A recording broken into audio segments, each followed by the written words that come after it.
then it makes it a bit difficult. If you've seen very little of it. I saw Um, the Puerto Rican comment. That's the one I saw. I haven't seen that's anything the else. Yeah, and there was a lot more than that. There was actually a lot more than that. Okay.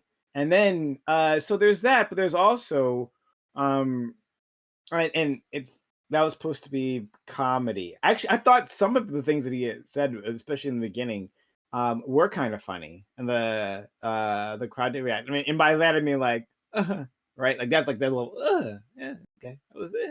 I get it, right, a little tickle, right? Um, but nothing I saw was laugh out loud. And I'm actually trying to be more open to the idea of conservative comedy. That's actually a thing I've been looking for. Like, okay, like An try to oxymoron, think of things. conservative comedy. That's my usual stance, but like I'm actually trying to. So when I heard this, I'm like, it's probably not that big of a deal, right? And then like I saw it, right, and the first few jokes, right, I was like, yeah, I mean, from a conservative standpoint, yeah, that sounds pretty good. Yeah, fine, right? Um, and then there's the racist Puerto Rican joke, the racist against black people, the racist against fuck, what was the other one? I think it was that was the he had the Arab and Jew one. Um yeah, okay. So anyway, I'm trying to determine exactly when can we like reach Lactoid's threshold where he can safely say something's racist. That's the point of this. But again, he hasn't seen it, so the point is we can't really explore it. But no, beyond that was the far more, I think, direct and outwardly racist comments by Rudy Giuliani, right? Like, and they didn't get much play, so I'm not sure if anyone here has actually knows what I'm talking about. Are you talking about No, the yeah. illegal? Are you thing? Sorry, what? That what you Talking said, about the James? illegals thing?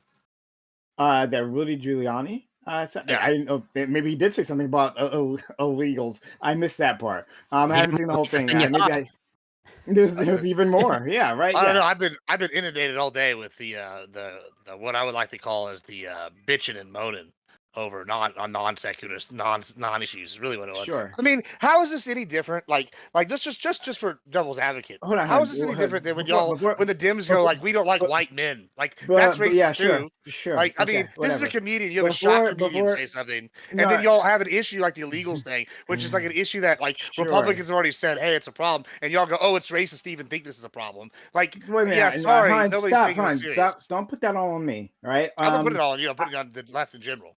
Okay, all right, fair enough then. But the last thing I wanted to say, really, Giuliani. Here's the part that I did see. I didn't see the thing on undocumented immigrants, apparently, but I'm sure that was wonderful. No, what he said about Palestinians, right? He's saying Palestinians are trained to hate, trained to kill. He said, excuse me, not hate, to kill Americans at the age of 2 year olds, trained to kill Americans, and that they are basically it was his. I'm on the side of Israel. We're on the side of Israel because Israel's there for us. And then he said Iran's not there for us, being America. Hamas is not there for us. I'm not sure if he said Lebanon specifically. But and I don't trust people who are trained to kill Americans at the age of 2. Now, I would say that's wildly racist, like a wildly racist thing to say that Palestinians, like they're all terrorists, is what he said. Palestinians are all terrorists. That's what he said. And excuse me, that's his sentiment. Hold on, I have to be careful because if I make it sound like a direct quote, Lagtrade will take my head off. But no, that's the sentiment that he wildly racist. That one didn't get as much play, but it's I think overall it's worse than anything the comedian said. But you know what? Like, it's not going to be a big deal on CNN because CNN is fine with like anti-Palestinian hate. MSNBC, they're fine with that. All right, Puerto Rican hate. Like, how could you say anything bad about Puerto Rico? Which I think it was a terrible joke. But how could you? It was like it was simple and flat and just like a nut. It was just bad, just a bad joke, right? Offensive joke, but bad joke. But like the um, Rudy was actually saying that, hey, these people are dangerous, right? He's saying that this group of individuals are dangerous and they're not worthy of protection, right? Stand by Israel during the genocide. So obviously, I'm going to think that's worse. Anyways, right? But no one here has actually seen anything. So Well, can can I ask you one thing that I do remember from that one particular bit, the Puerto Rico joke, and apparently what people are saying about his set generally is that at least the Puerto Rico joke, that joke bombed pretty bad, It and did. like the crowd is like boo. They boo. Yeah, they did boo, and I think it's interesting. Like, what are your thoughts on that? Because it seems like MAGA is like pretty woke at this point. Like they're more woke than me because I laugh, right? And so they weren't laughing. They were like, "Boo! This is racist." I don't know. I don't know if they said this was racist. It's pretty anti-Nazi, actually, that much part. anti-Nazi Klan. If they're booing the racist joke, now let me tell you, I don't know from experience, but I would wager if you went to the Klan and made that same joke, the Klan would be over here like slap tickling each other in hilarity. I'm just saying. I'm not part of the Klan, and I laughed a little bit. Okay, Gibbs, just to be clear. Okay? I'm just saying. Look at all they the seem slap pretty tickling woke. that Lactoid is doing. Yeah, you know, it wasn't slap tickling. It was a little bit of like a huh. That's what it was. Okay, and it was exciting, I guess. It was exciting. It was exciting. I love the look Gets at his the face. people going, It was exciting. This is his life. It was exciting. Sorry. I don't know about that, but The same sentiment when he rides his motorcycle. It's exciting. It's exciting.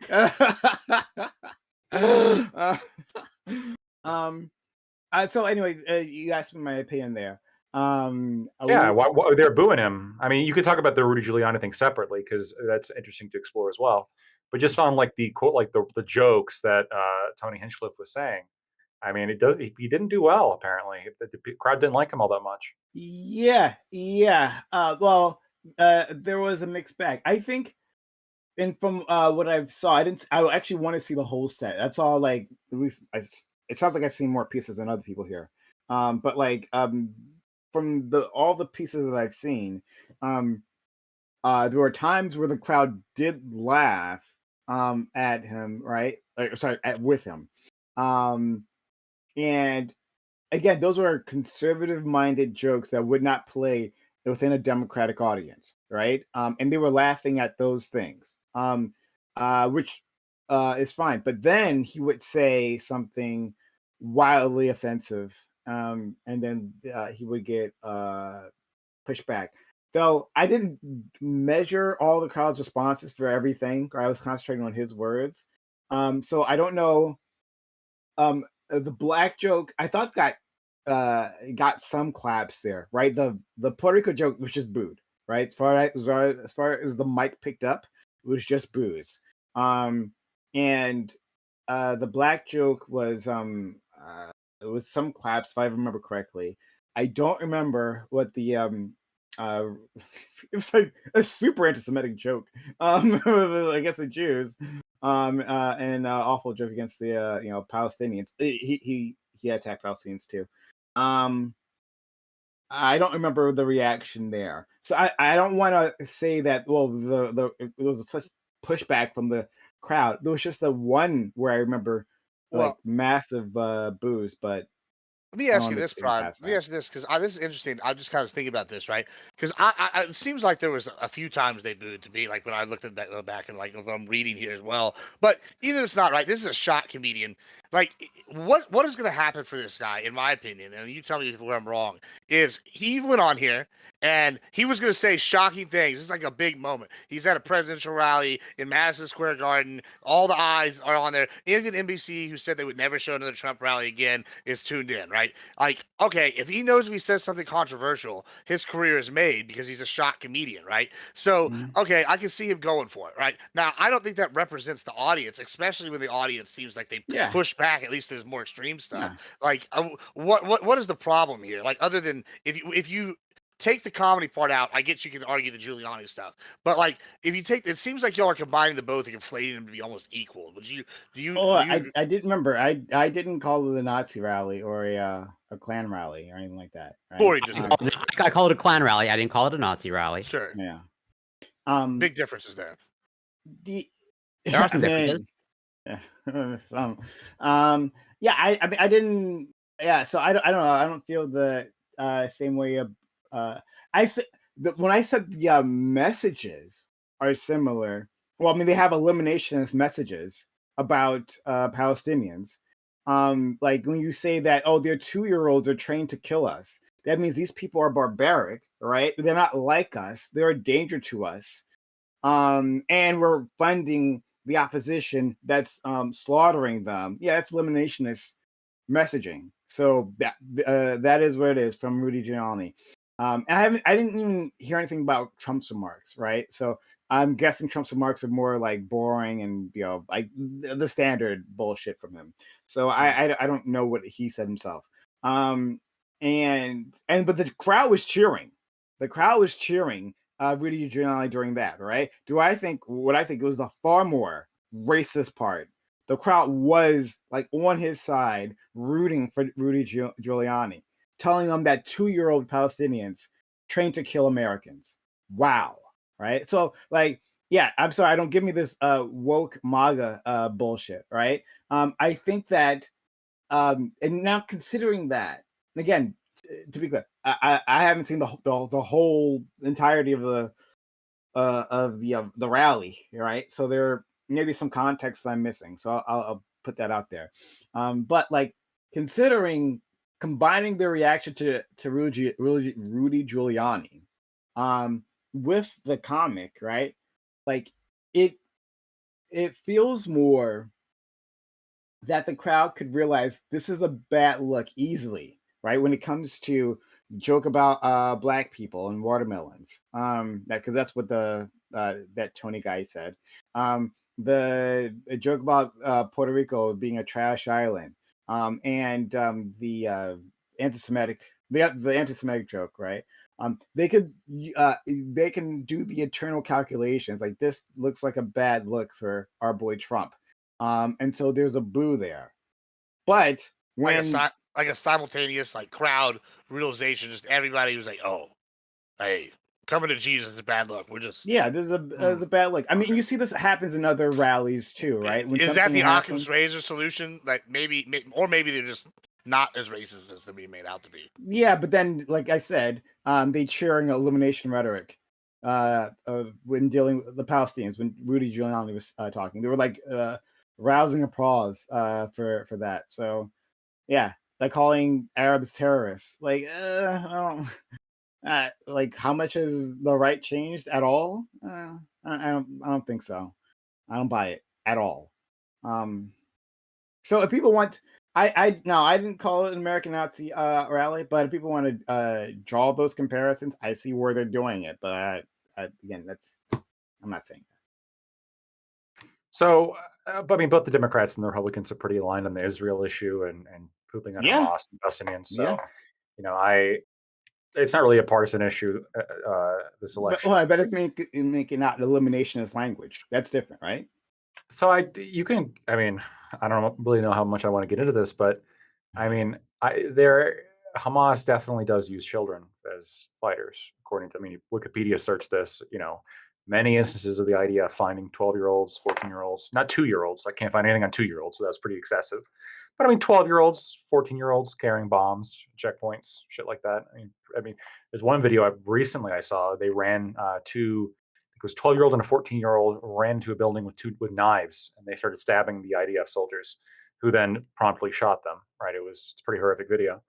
But I mean, this definitely does happen among children, not 2-year-olds, but children. Yeah, the reference for that isn't that they're literally arming 2-year-olds. It's that they're indoctrinating since the age of 2 to hate either America or Jewish people. It's probably true, right? Mm-hmm. Yeah, it sounds true. No, I mean, like, and okay, well, let's say that's the case, right? Well, then that's also the case for Israel, right? Like, arguably. Yeah, I think absolutely. If we're saying that there is animosity between the two, right? Well, then I think on Israel, it's because of their vile racism and imperialist ambitions, and so of course they're going to hate the indigenous population that they're trying to genocide. So fair enough, right? But for the Palestinians, yeah, I mean, that makes complete sense that there's animosity on their side, because the ethnic cleansing that has been going on for decades. Also, and decades. Arabs are just generally racist to each other. So yeah, sure, everyone's racist to everyone, but whatever. So there's that, but that's different from saying specifically, hey, and what he said, he wasn't saying that they were just indoctrinated. They said they're trained to kill Americans at 2 years old, and the crowd's cheering, crowd's on board with all of this. Isn't some like massive pushback from the community there? Of course not, because this is the same line, and so it's not that a child soldiers, I guess is what the word, I guess the term we'll use here, right? Child combatants aren't used in that conflict. No, that's absolutely the case. No, that happens. But is the population, like, are they all are they all child soldiers? Are they all a danger, right? Because once you look at those people as a danger, then when you see them being bombed and blown to pieces on the news, then it's like, well, I mean, they hate us, and so they're our enemies, right? It takes the innocence away from those children. And I've seen that before when they talk. It's like the super predators talk that was here in the United States, right? That there's certain communities here who are a problem, right? Like when they're young, they're like they're crazed in some way, right? These kids, right? Even from a young age, are crazed, right? And at some point, there was going to be like a criminal singularity that birthed these super predators, and they're coming, right? Says the Democratic Party. They're going to show up soon, and so we need to create a carceral state, right? A carceral state to be able to handle them, right? They're coming, the super predators, right? And so then when you see the state commit violence against people that look like me, right? Young kids that look like me, that's like, well, I mean, there's probably a predator, right? He's probably a super predator. It lays down the foundation for that. For any sort of ethnic cleansing or genocide, right? Like it's laid down beforehand, because you have to train people to hate, laid down far beforehand by this sort of rhetoric. Exactly this rhetoric. If they're that dangerous, even the kids, shouldn't we do something? Have you heard of the show Tomorrow's Pioneers? I'm sorry, no, I don't know what that is. Okay, it's a Palestinian children's television show. They're coming out. Basically, it ran from 2007 to 2009. But my understanding is they also play reruns within Palestine. It's explicitly a children's TV show. You can look it up. They have a Mickey Mouse clone called Farfor the Mouse. It was 100%. They had different characters that were there were issues with Disney, actually, believe it or not. Disney may have been like the reason why they had issues and why they actually stopped making new episodes when they did, because of the power of Disney and their copyright. But we don't fuck around. They do not fuck around at all. But you're fine. I want you to look at some of the plot lines for some of these episodes. Sure, please. During a song about answer, this is season 1, episode 3, Farfor and the AK-47. During a song about answering the Gaza Strip town of Rafah with AK-47 sung by Colin Guest Harwa, Farfor enacts the song in pantomime. Later, a second Colin Guest, Muhammad, sings, "O Jerusalem, it is the time of death." The hostess explains to Farfor that one must aspire to memorize the entire Quran. So that's Farfor and the Jew. This is episode 5 of season 1. Farfor exclaims, "Grandpa entrusted me with this." Oh yeah, Farfor exclaims, "Grandpa entrusted me with this great trust, but I don't know how to liberate this land from the filth of the criminal plundering Jews who killed my grandpa and everybody. Farfar is then taken to an interrogation where he's beaten to death by an Israeli official trying to buy Farfar's land. This is a children's TV show, just to be clear, like explicitly like Muppet-style children's TV show. Farfar was martyred while defending his land, the land of his fathers and forefathers. He was martyred at the hands of criminals, the murderers of his innocent children who killed Imam Hijo, Muhammad al-Duro, and many others. Season 2, episode 6, so episode 1 of the new season. A call-in guest, Shahad, calls and says, what is it? The prophet said, the hour will not take place until you fight the Jews. And the rock and the tree will say, O Muslim servant of Allah, there is a Jew behind me. Come and fight him. That's the Quran. Yeah. That's in the Quran. Nahul, oh God, episode 8. Nahul lectures to the audience that we will liberate Al-Aqsa from the filth of the criminal. It's horrific. I mean, all of this is a children's TV show, and it is about killing Jews, just flat out. I mean, every single episode is something to do with how Jews are evil. You see the exact same thing in Israel, though, right? It wasn't the speech that Rudy Giuliani said wasn't about how. Wait, are you saying there is a children's show in Israel dedicated to killing? Oh no, I don't know if there's a children's show in the same way. No, but like I mean, like they teach their children, right? To like at least not all. Sorry, to be very clear, right? I'm talking about within the settlement regions, right? The settlers. That's what they do. They absolutely do that. Yeah, they absolutely. I don't know what you're doing now. I'm talking about like a lot of Israelis, not just in the settlement region. Oh, you think a lot of Israelis? Yeah, fuck yeah. I'm not gonna say all. Fuck it. Yeah, I can't say all, and I don't know where, because I know there are more like secular ones. And again, because I've seen a lot from Israeli children specifically, right? That I've seen a lot, and I don't want to make a blanket statement here because I don't want to be racist. I don't want to be racist. So I'm going to nuance my words. No, So my point is that with the settlers also train their children. Hey, this is our land. This is not their land, right? They take them. You see the videos of them with taking their kids to the shooting range, right? The gun range, and this is to defend their land from whatever terms they use for Arabs, right? Yeah, sure, but. I mean, if you had rockets over your head, would you not take your kids? Doesn't that sound like a little different? Like one sounds like defense. It's like I'm going to defend my land, and the other sounds like let's kill the Jews. And this is something they do in Iran too. Like they teach this stuff. Yes, they do. Wait, no. Episode 18. The video also. Excuse me, Lactoid. Death is honor and victory. Lactoid. So the defense from who? Like, Ghosty, you do this all the time. They literally stole the land, right? So what I didn't get to say in his first... Wait, where was their country? One second. I didn't get to say when he was first reading the first episode that he read, right? Is that like, I wouldn't have said it in those terms, right? But what the plot of the story is that there was it some sort of freedom fighter or whatever, right? He gets arrested by the Israelis, then he gets taken to prison, beaten to death, and then killed.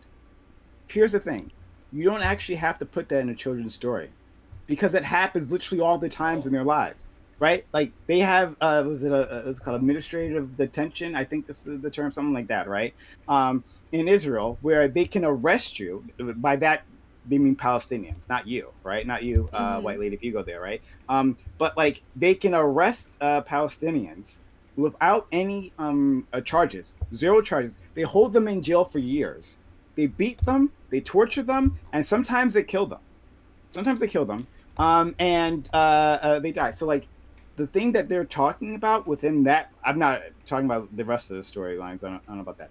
But in that one, that's literally their real lives that they see. Yeah. Well, I'm not saying Israel doesn't like commit war crimes or like not defending all their actions. Where's the defense though, right? When we're talking about settlers are specifically on the land that was taken. So they literally. How did they get that land? One second, Gibbs. They go into a land. They bulldoze down Palestinian towns, right? They go there. They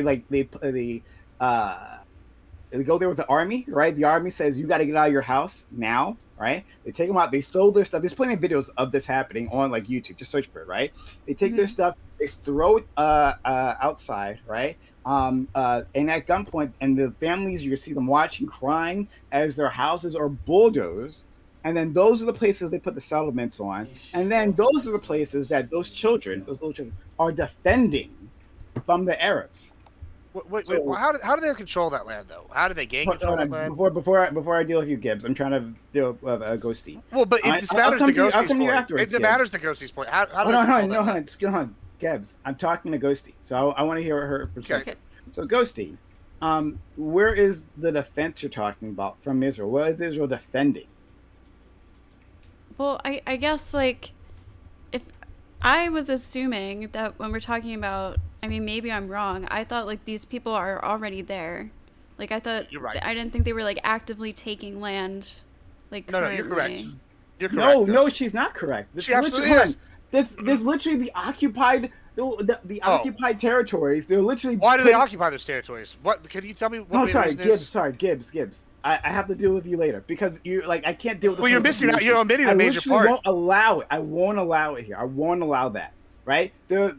I specifically said the settlers. Right? I was being nuanced in my words because hey, I'm not trying to be racist. I'm not trying to be anti-Semitic. Right? And say that Jews are all Jews are a danger to Arab people or Palestinians, right? Because I wouldn't do that because I'm not a fucking racist like Rudy Giuliani is or that Tony, whoever the fuck his name is.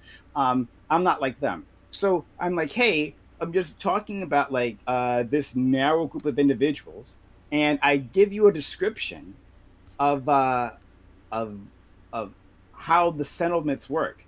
But let's start this, Ghosty. Were you not aware that what it meant by what people meant when they talked about settlers in Israel, what that actually meant? It was occupied land, I guess. But weren't they at war? I guess they kind of won. They had been previously, they won war, but it's illegal. It's literally illegal under United Nations law, right?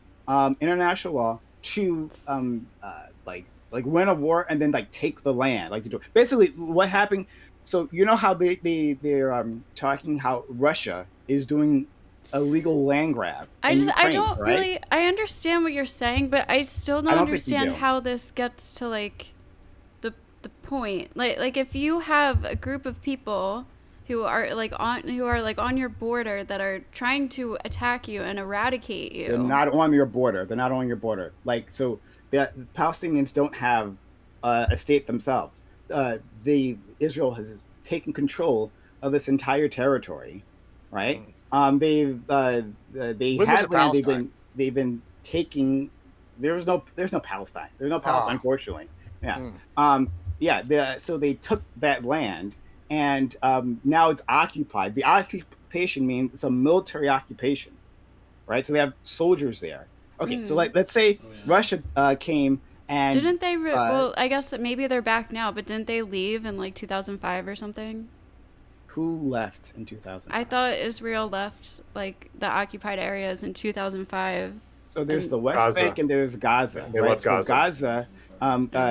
Israel didn't have troops in Gaza. I was in 2005. I actually don't remember the date, the year. I think it was 2005. It may have been where they left there, but they still have control of the territory. For instance, right? Later on, it was in 2014, I want to say, but I'm sorry, I get my years wrong all the time, so excuse me. There was another conflict between Israel and Hamas, right? Where there was bombing that happened. A lot of infrastructure was destroyed, but they never rebuilt. Right? From when that conflict happened to today, that original damage hadn't been rebuilt. That's because Israel controls the sea, right? They control all the imports. They control the water, right? They don't have control of their own water. They control the electricity. They control the aid that comes in, right? They control all of these things. So they don't have soldiers they didn't have soldiers inside the territory, but they control everything that goes in and out of that territory. Well, almost everything, because sometimes it can get weapons in, but yeah, almost everything. So All right. So hold on. Before I promise, I'm coming to you, Gibbs. I will. But Ghosty, right? So you're talking about defense, right? Like, would you say it's defense if Russia like did a conflict with the United States, right? And was occupying military occupation of the state of Washington, Oregon, Idaho, Montana, right? They took the Northwest. Those are its territory. They're under its control. Excuse me, under its control at that point in time. And the people there, and what they're doing is they're moving Russians in, right? So they're putting Russians there. They're destroying like American towns. Like, you guys got to get out of here. They level American towns. They put Russian settlements there, right? And then the Russians are training their kids to say, well, you got to defend yourselves from like the Americans trying to take our land. Would you say in that case the Russians are acting in defense? No, but I just don't feel like that's an equivalent. Why isn't it? I just feel like it's just based on the history. I feel like there's just what history? There's differences here. What history? The history of how Israel began. Again, like explain the history. Where's the difference that you're talking about? I don't know. Like, I'm not like a scholar on it. I know, to be honest, I want to get into the history. And you will, Gibbs. And I'll deal with you. I'm just saying, like, I know, like, people are upset that Israel decided to go there and like start a state. But if you think about it, all over the world, like, all these countries have their own places, and lots of them have like except for Jewish people. There's literally no nation in the world besides Israel where they have like their own place. I'm just saying. So like, why can't we just like let them have this one part of land? Yeah, why can't? So hon, why not wherever you live? You said you live. You said you live in the Northeast, right? In Philly, yeah. Yeah, your state's probably bigger than Israel, anyways. So yeah. Why not where you live? Why can't their hometown be in Philadelphia? Why don't they just, I don't know if the Jews if they ended up giving Pennsylvania to Israel, I wouldn't mind. Like, you wouldn't mind, okay? So then if they can like, come to your home, if I was born here, like that's just what it is. I don't know, like hold on. Sorry, you're saying that like then you'd be okay if Israel bulldozed your home, right, and then put a settlement there in your home. Oh, like bulldoze my home? Like no. Yeah. Different. Well, okay. Why wouldn't you be okay with that? I'm not saying like it was an okay thing for people to take their homes and stuff, right? But this is where we're at right now. Like we took Native Americans' homes. Are we gonna give our whole country back to Native Americans? They lost. We're talking about settler colonial states. Lack of they're skill. awful. But that's what we did. Sorry, hold on. Give me a second. Yes, that is. That's what we did. It's called winning. Disgusting. Shut up, guys. So it's disgusting that we did that. However, after that, everybody's done that, right? But if the Arabs want to win, it's bad, right? No, hold on. It's terrorism.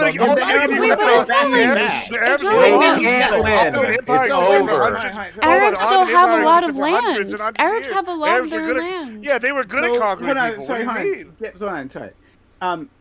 They're just as bad. We're all bad. So Ali is getting on an interesting point.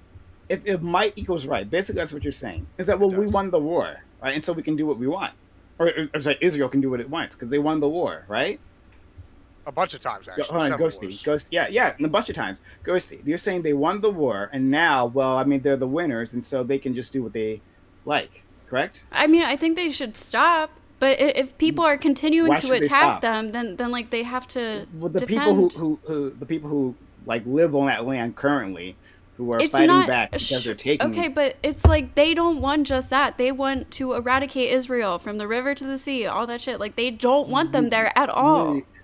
Not all of them, but the groups that are controlling the states right now, like these that's what their flags say. Their flags say that they're literal like anthems. Yeah. Hold on, Coasty. So multiple things here. Multiple things. One, there are plenty of groups, Palestinian groups, who talk about integrating themselves with Israel, right? Those groups have been specifically disempowered, right?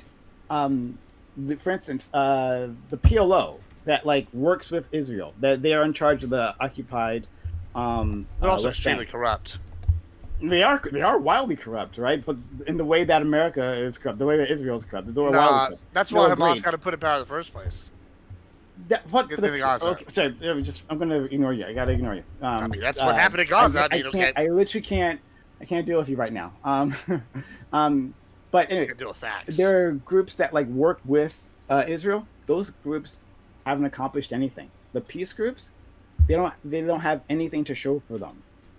And so when you do that, right, in these situations, you empower the militant groups, right? Like if there are people who are going to say, well, like the first thing, I don't want to, like you're like a Palestinian, you go up there, like I don't want to kill Jews. I don't want to fight them. I want to find some sort of peaceful solution. But if the groups that are there that you vote in, or whoever, I don't think they've had a vote in like a really long time. Yeah, I know they haven't had a vote in a really long time, but I'm talking about the PLO on the other side, right? See, there are two different territories here. Gaza, occupied West Bank. So I'm talking about the occupied West Bank. Gaza, there hasn't been a vote for Hamas in however many years. But the occupied West Bank, where the PLO is in power, they are almost completely controlled by Israel. Completely controlled. Even their tax revenues controlled by Israel. And they can offer no defense. So when their homes are being destroyed, when they're wait, what's controlled by Israel? Oh my God! Like, go see. I just like I need you to. Their tax how so? Revenues. Because they hold on to them. They're like, you collect this taxes, and then we're just going to hold on, and we're going to give back the taxes to you. We'll decide how much to give back the taxes to you. So like they tax the people within the occupied West Bank, being the Arabs, right? Not the settlers, the Israeli settlers. So they take that money, right? And like Israel holds on to it, and they decide how much revenue to give back to the government, the Palestinian government there. Okay. You understand how that would be a problem, right? Yeah, that sounds problematic. Yeah, it's a bit of an issue. So they decide that, and then that government can also provide no defense when Palestinian towns where they've been living for centuries, they're living there right now, right? Centuries, when they get bulldozed in the way that I keep describing, right? Right now, Israel is doing military incursions into the West Bank. Remember, the West Bank is for the Palestinians. The Palestinians aren't armed there. Right? There's weapons in Gaza, which is on the other side of the country. You know, I think Israel should stop what it's doing. Yep, I don't think you know what it's doing. That's the problem. I don't think you know what it's doing. That's what I'm trying to explain to you, right? So in the occupied West Bank, they're doing additional military incursions. So these aren't the ones you're seeing on TV, right? Of the few that you're seeing on TV, where they're bombing with planes and all that. No, this is another conflict that's happening in the occupied West Bank, where they are invading towns. They are kidnapping more individuals. They're shooting civilians. Like oftentimes, a lot of kids are being killed, and they're rounding people up. And then they're destroying the infrastructure. So one thing they're doing is they're tearing up the streets, right? So there's paved roads there, and they have these bulldozers that destroy the paved roads. And they destroy their water mains. So we see like flooding happen because the water mains are breaking because they just rip up the streets. They're destroying the infrastructure there and making it difficult or impossible for these people to live there, encouraging them to get out again, push these people out. That's happening right now. So like you keep saying, well, I wish they would stop doing what they're doing. But the thing that I've been criticizing, right, when I talked about the settlers and the settlers teaching their kids about violence, right, to defend themselves, this is what their defense looks like. Okay. I guess, like, I feel like the difference is, and maybe I'm wrong, like, I could be wrong if the Israeli government is teaching their kids to go and actively take Palestinian land. Like, if that's what you meant by that's like the indoctrination happening, then that's I wouldn't say the yeah. Israeli government. So I'm not. Hold on, let's be clear. This is why I'm trying to be very or the nuanced parents here. or whoever you were saying are the people that are teaching their children. I keep saying the settlers. I keep saying the settlers. I keep using that specific term. The settlers are doing that, right? So I'm not. I don't. I have thoughts about the Israeli government and what they're doing, but like I'm trying not to make blanket statements here. So I'm talking about the settlers, and they're literally the aggressive sect, right? They're the most aggressive sect of the Israeli population, because it's not that they just simply support holding on to this territory. They're the ones moving themselves either from Israel or from America, because a lot of these people are Jewish individuals who like live in America, and they come straight from America and they go into the occupied territories of the ones I've been talking about, and then they say this land is our land, right? Like they weren't even Israeli citizens before. They just like from like New York, right, to America, to the occupied West Bank, and they take a home that's been created for them, and like, oh, this is our land, and it always was supposed to be our land. God gave me this land. So I'm talking about that group specifically. Okay, well then, no, I wouldn't call that those particular people actively taking land and teaching their kids to take more land from other people. I wouldn't call that defense. Sure, and to maybe give you meet you halfway. If you wanted to call like the immediate fight on October 7th, right? There's an attack from Gaza, right? Where the Hamas, comes across the wall. There's a wall separating it. Yeah. They come across the wall and they attack. They kill 1,200 people. Many of them civilians, some of them military, but many of them civilians, right? You want to call the fight, the pushback there, where the IDF got their act together and pushed them back across the wall, right? You want to call that defense? I'd call that defense too.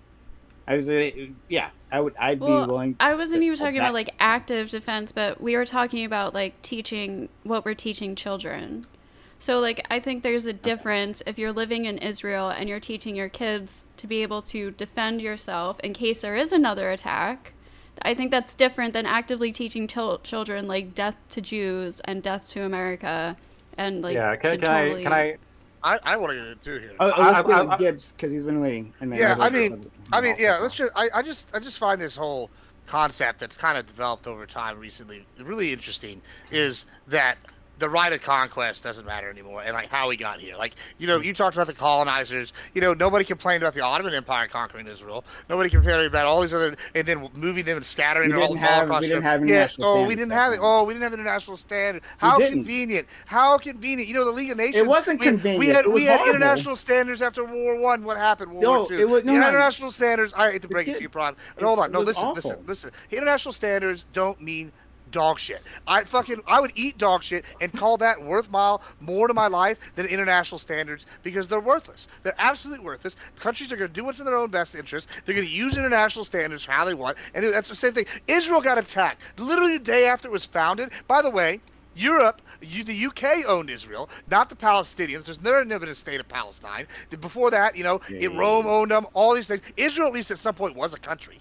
At some point in antiquity, so okay, we can at least track it back that far. If we really want to go back and say it, then it's the Polynesians who colonized it from the sea, back when whatever fucking came in. We've traced it back that far. So I don't want to hear this, ancestral rights bullshit, especially since Israel's been founded. Every time they've been attacked, they've won. They've won, basically, and they've gained land from these countries that attacked them. In fact, they've won so much that they're like, hey, we can't even control all the land we own, and gave, like, the Sinai Peninsula back to Egypt. And so, like, hey, guess what? That's why they control this land. And you know what? If they're deciding to increase their population by whatever means necessary, like, you know what? I'm sorry. These people live in an area that they lost. They lost. Okay. Fair and square. Okay. They attacked Israel, then they got their ass beat. Like, why do they get special boohoo privileges? They're not getting special boohoo privileges. That's exactly what you're arguing. They're literally not, right? They're the losers. They're the ones that didn't win. Yeah, indeed, they are the losers. No, that's true. They are the losers. However, sorry, you lost. Yeah, here's the thing. We are living right now, despite the genocide that's happening, right? And there's a genocide happening. Let's not forget that in Gaza. But despite Texas, we teach people how to shoot. Like, what's the difference? despite the genocide that's happening in Gaza, this is actually the most peaceful time, right? We're living in the most peaceful time in like world history. That like our world history is filled with a lot more wars, and a lot more suffering. And one of the reasons that is because is when they're following the rules that Gibbs is endorsing. That like, hey, when you win, you can do what you want, right? You're the winner, so now this is yours, and then you can do whatever you want. Well, especially if you get attacked and win. That gives people an incentive. Remember, they got attacked and then they won. They not just when they get attacked. Hold on. Wait. Hold on. They got attacked, beat their attacker's ass. No. You know, I mean, I don't feel bad if you attack somebody and lose. They already. Sorry. The reason why they call it the Nakba because they actually expelled like Palestinian individuals after they got attacked the next day. After they literally got attacked the next day. After the ethnic cleansing campaign. No. They were founded where? They were founded where? In UK-owned land. They were founded. Israel didn't lose. Hold on.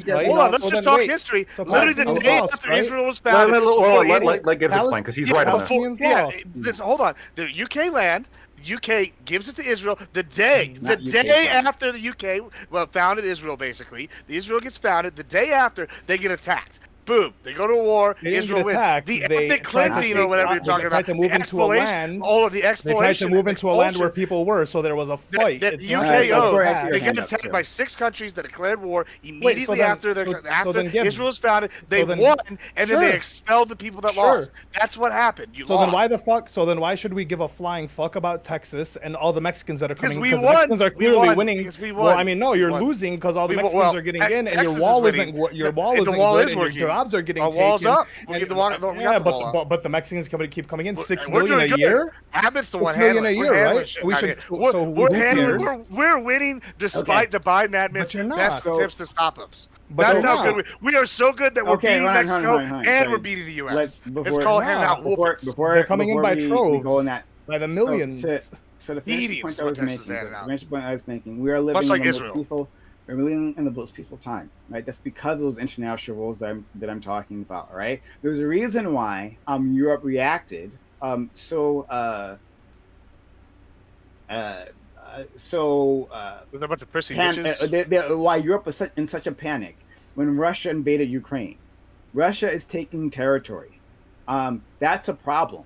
If Russia is allowed to, and you know what, you can blame Obama, right? There's a good chance to blame Obama. Because Obama didn't push back on Russia when Russia took Crimea, right? That just was allowed to happen. Russia just like, okay, well, this is mine, right? So Russia does that in the Obama administration on some year, I forget when, right? But then Russia takes that and becomes essentially part of their territory. And people at the time, even Republicans were saying at the time, well, if you allow this to happen, that emboldens Putin to do it again, right? And Obama played patty cakes with Putin. He allowed them to do it. And then what happens a few years later? Well, exactly what Republicans said was going to happen. He goes in and he takes more territory, right? At first, he's moving in troops that aren't. They don't have Russian insignias on them, right? They were called the Little Green Men, right? I'm not sure if people remember this era, right? That happened in Ukraine. You have to be watching it closely, I guess, right? But anyway, they move in these troops, and there's just violence happening in this area, and Ukraine isn't strong enough to control that territory, and so they're getting pushed back in these 2 different areas. I forget the names. I'm sorry, I don't remember. They're getting pushed out, and then the actual invasion happens, and now Europe is freaking out because then if Ukraine falls. Well, then what stops Russia from invading? Well, you're proving my point. You actually proved my point about making right, and I'll tell you why. The 3 most peaceful times in history are Pax Romana, when Rome had so much control at their height of their power, there was no wars. Pax Mongolia. You mean in Europe? But they stopped and slowed because they controlled so much of Europe that reduced wars between all those different countries by dramatic figures. Mongolia, when they controlled 1/5 of the world basically under the Khans, they started to control so much, war was way down, very peaceful. And then guess what? Pax Americana, American interventionism has slowed down overall. So all you've proven is colonialism and conquering works. Conquering shit works. Thank you for Pax proving my Americana, point. includes the part of history that I'm talking about, where this Exactly. international rules. When we Pax go and whoop Americana ass, people get begins scared. with these rules, right? Begins with the the rules are America says what's up. That's the rules. That's the I mean, rules. How often do we break the international law and go, hey, you know what? We're going to change things. We do it all the time.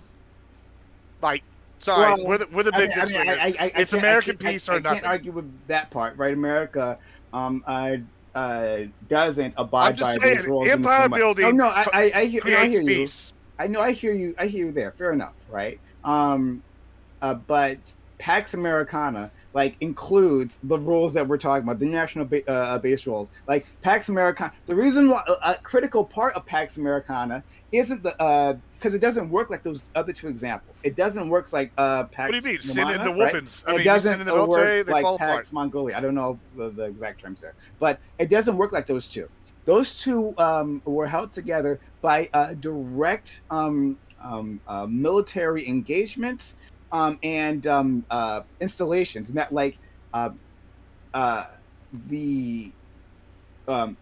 they held territory, right? Like, so the Roman, if you're part of the Roman Empire, you're part of the Roman Empire because they got Roman troops there, right? Here, America is just America, but part of Pax Americana is the United Nations to say that, hey, we're going to come together under. It's also McDonald's. Yeah. It's also McDonald's. Yeah, it's also trade. Exactly. No, exactly right. Economic warfare. You're correct. Basically, it's economics. Yeah. This version of an empire works far differently than any other empire. Yeah, because we got the nukes and the planes. From the Pax Britannia, right? It works differently from all of those things. How does it functionally different? It's not functionally different. Hold on. The Romans use economic means to beat people. They use weaponry. They have used advanced weaponry. Same thing. The Mongols that use more advanced tactics, horse riding, cavalry. Same thing with America. We have air force, air dominance, naval dominance, economic trade. That's all we're doing is beating everybody's ass better, and that's why it's peaceful. Except for the legacy colonies, being like Puerto Rico, Guam, and the Virgin Islands and a few other places, right? America doesn't have colonies, right? India was a colony. I know, it's a problem. We should go back to that.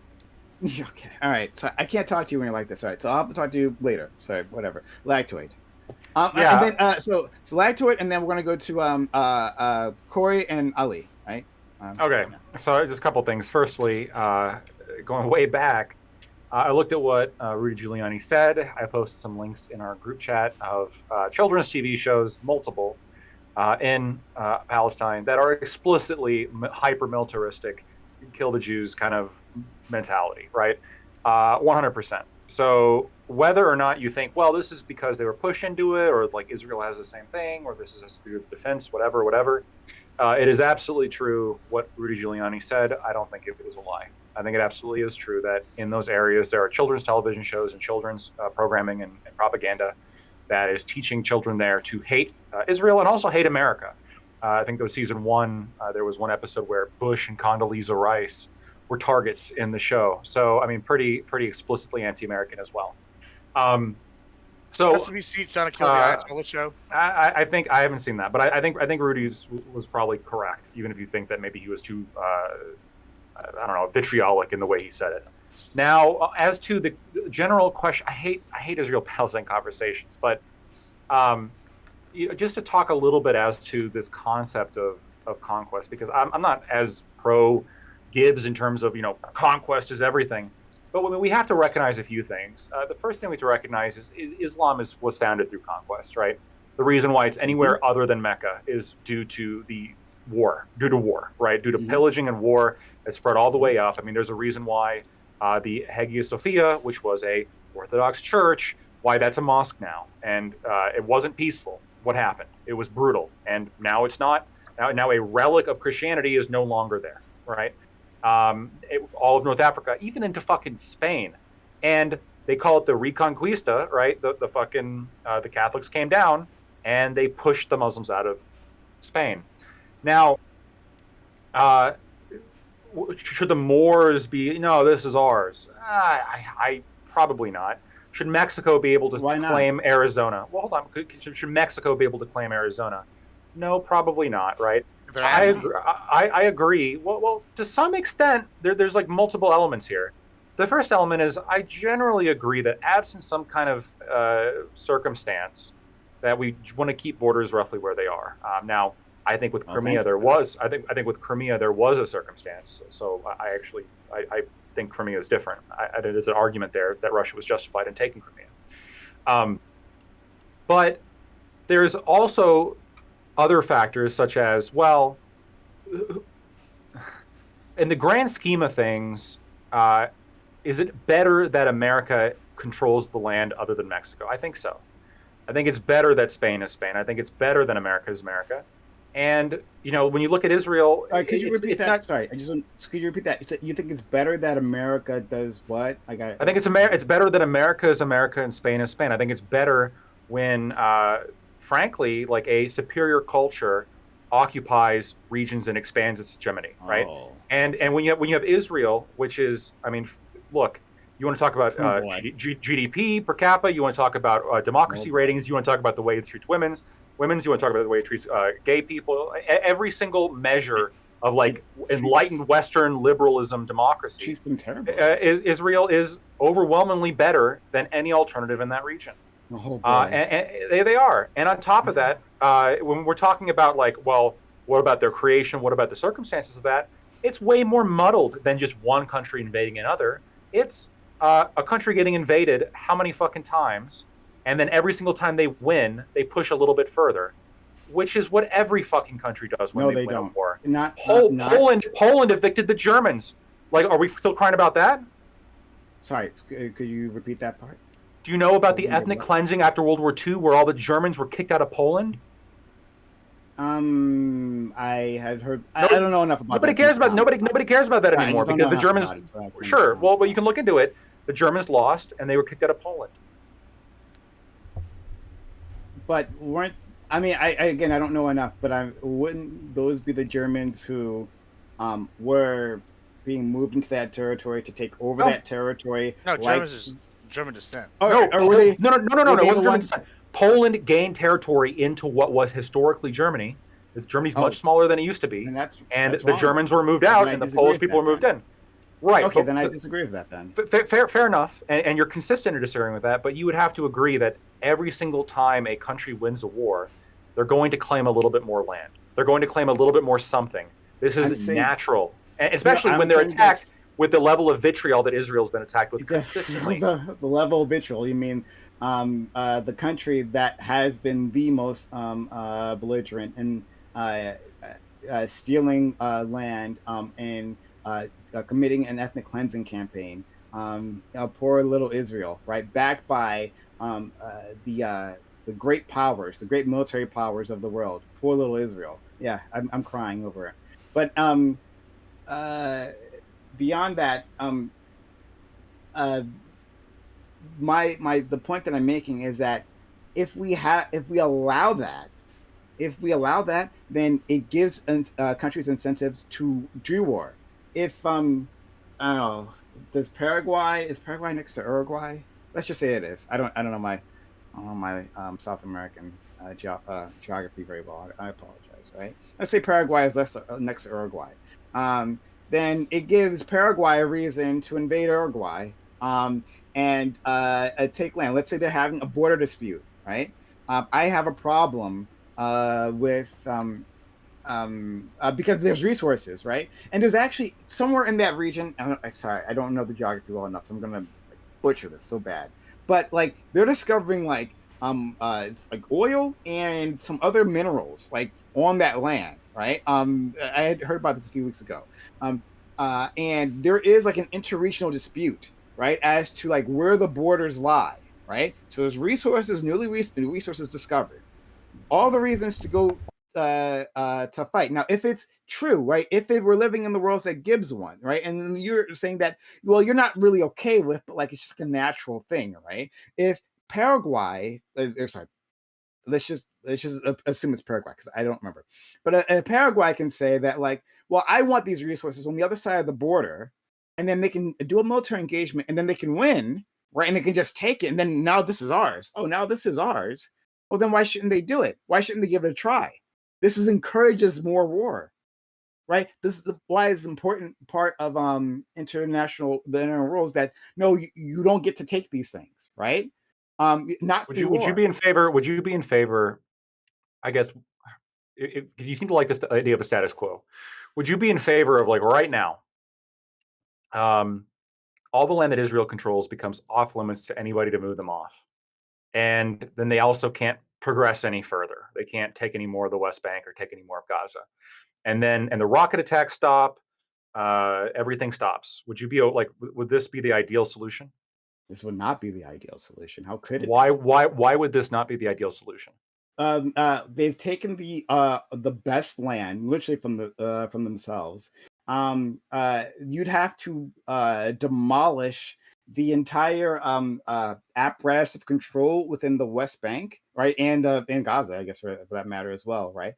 Because Gaza, people in the West Bank can't freely move across the West Bank. They're controlled by a honeycomb of checkpoints across the territory. So getting from one side of a town, right, just like within just one town, right, getting from one side of the town to the other can be a complicated mess, right? You might have to go through one or two checkpoints that are put in place, that are controlled by the Israelis, that are shut down whenever they feel like it, right? Or they decide today, you know what, if only men above. All right, if that was addressed, I don't want to get caught up in the details a little bit. Because I'll let you know exactly where I'm going, right? Okay. Do you think that territory should be given back to the Palestinians? I think territory can move, right? But it has to be through diplomatic means. So we can come together. For instance, Spain, right? You talked about Spain before. Spain has the Catalan region, right? That wants to leave. They're like the rich part, they're like the bougie part, and they're like, we want to get the fuck out of here, fuck the rest of you guys, right? And they have like an independence movement. If they come with some agreement with Greater Spain to leave, right, through diplomatic means, then yeah, sure, then they should be allowed to leave. Wait. So they tried to. They had a referendum. But the Spanish Constitution says, no, you can't do that. And so the diplomatic means failed. They can't leave. Now what? Well, sorry, 1 second. I'm just about to pull Corey back in. While it's paused, I do find it interesting, Prime, that you're making the migration it's bad to migrate these people into this area argument whenever you're so pro-migration here at the border. I just got to say, it seems a little Wait. Okay, I don't want to get off topic because what I think here is that there is a real glaring question of how far back that really remains unanswered here. If anybody here wants to give any Israeli land back, quote unquote, to people of Gaza or the people in the West Bank, there is a question of, well, what does back mean? Well, if we go back far enough, the Jews are just taking back what they were kicked out from. Okay, and if we want to set the standard, well, then shouldn't the Greeks get back Constantinople? Sure. Shouldn't the Moors get back Spain? No, I'll answer that question. No, I'll answer that question, right? It should be back to once we establish these rules, right? These international rules. Yeah, absolutely. Then when we had this rules-based international order established, yeah. When was that? When was that? That's the question. When is that? Because I don't think we have that now. Because plenty of territory has exchanged hands, by the way, up until now. So I just want to know, when you're saying rules-based world order where things like territory doesn't change hands, I mean, does this include South Sudan? Does this include Crimea? You know what? We should go back. What does this include? I bet Prime would be in favor of League of Nations. I think we should go back to the pre-League of Nations border while we still have all those colonies in Africa and whatnot. I'm just saying. Is that what we want? Sure, whatever. I don't know. I think we just got a little bit of Western chauvinism, just a little bit. But sorry, what? Excuse me? I think sometimes we just have to have a little bit of Western chauvinism, right? Which is that look, every single time we look at this, Israel's getting bombed and they're getting attacked, and then they respond. Because the and then they respond. I find it weird that Lex would avoid that part, right? It's they're just getting bombed for no reason. Wait, why aren't the Arabs the ones responding, since the original invasion would be from the Israelis? So it would constantly be a response from the Arabs. For the British. I don't think the original invasion came from them. What do you mean? So what happened was the Arabs existed, and then Israel was implemented Wait, into that area. Wait. No, that's not even what happened. That's not even what happened. It's after World War I. The Ottoman Empire. It wasn't even after World War I. It wasn't even after World War I. Yeah, before World War I, in the late 1800s, there was in the late 1800s there was the Zionist movement that was gaining steam, in which because Jews have been facing persecution for God knows how long, so they were like, you know what, we want our own place. What better way than the place that we originally came from that kicked us out? So and they had their sights on Israel from the very beginning, right? And not true. No, this is true. There were some conversations outside of the Zionist movement as to where the land should be, but from the very beginning, the Zionist movement had their eyes on that location, on historic Palestine, right? That was their idea of this is where we were from. Yeah, there was where that region stable before they wanted to go there? I mean, relatively. No, right? Who controlled it? It was occupied by the Ottoman Empire. But what happened was, Ottoman Empire. And it wasn't like there wasn't a firm concept of a country there. Just to keep in mind, like it was a broader part of Levant. It was part of a broader colonial region of the Ottoman Empire, and Jews started buying land there, and they started renting it out to the people living there. And they started buying land, and they started moving there. It was very much at the beginning like a free stater New Hampshire experiment, where in the United States, like libertarians are encouraged to move to New Hampshire. This was very similar here, where Jews were encouraged to move there.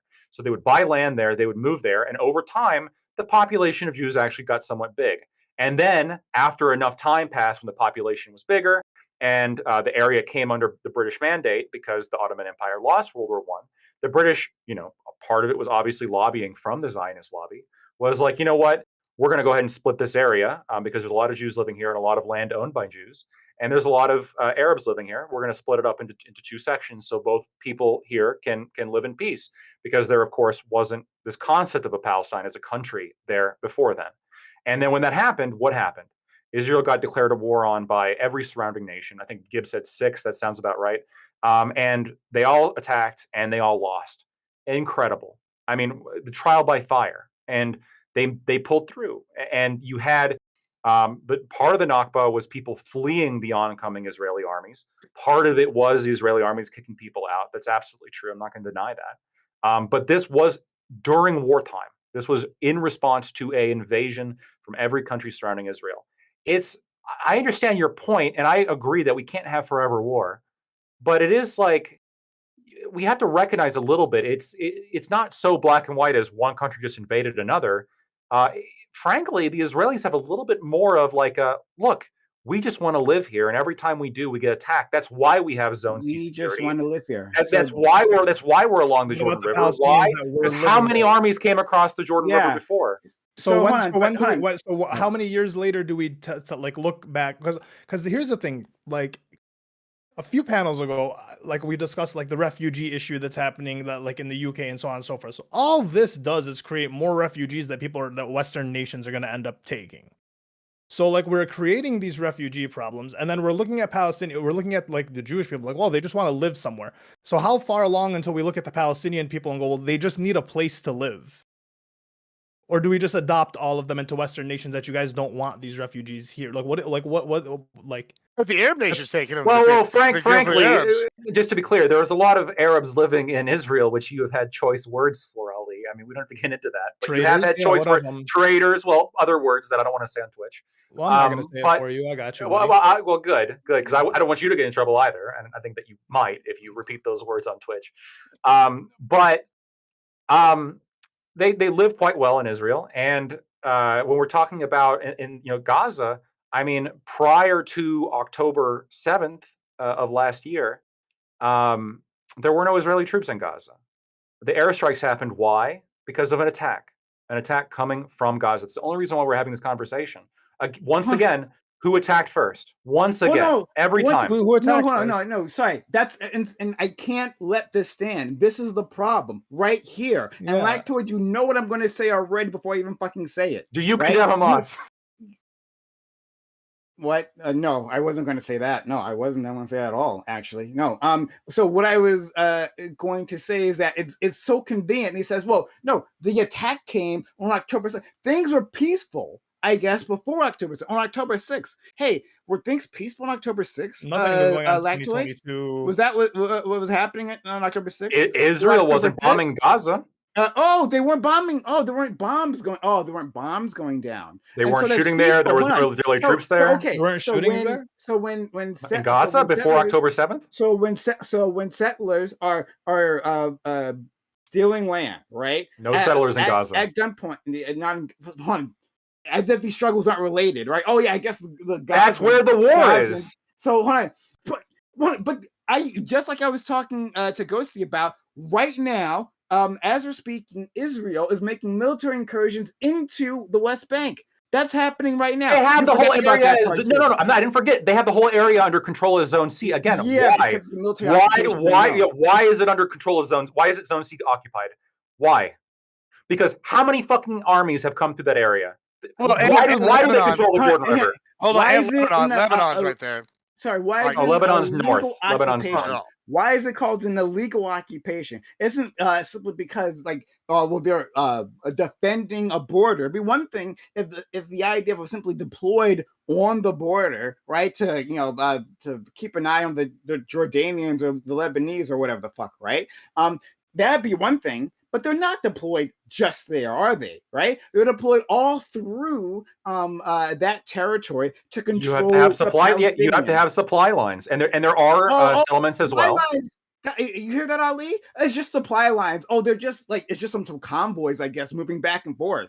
There's just convoys, right? It's not you don't want to. You gotta have to make sure people don't stick behind any lines. Of checkpoints, right, to control the movement of the Palestinians. The same the thing they did to the South Africans, where the movement was not allowed freely by Black South Africans. They had to go through all these checkpoints, go through all these rules, have these ideas, so they can control the population there, right?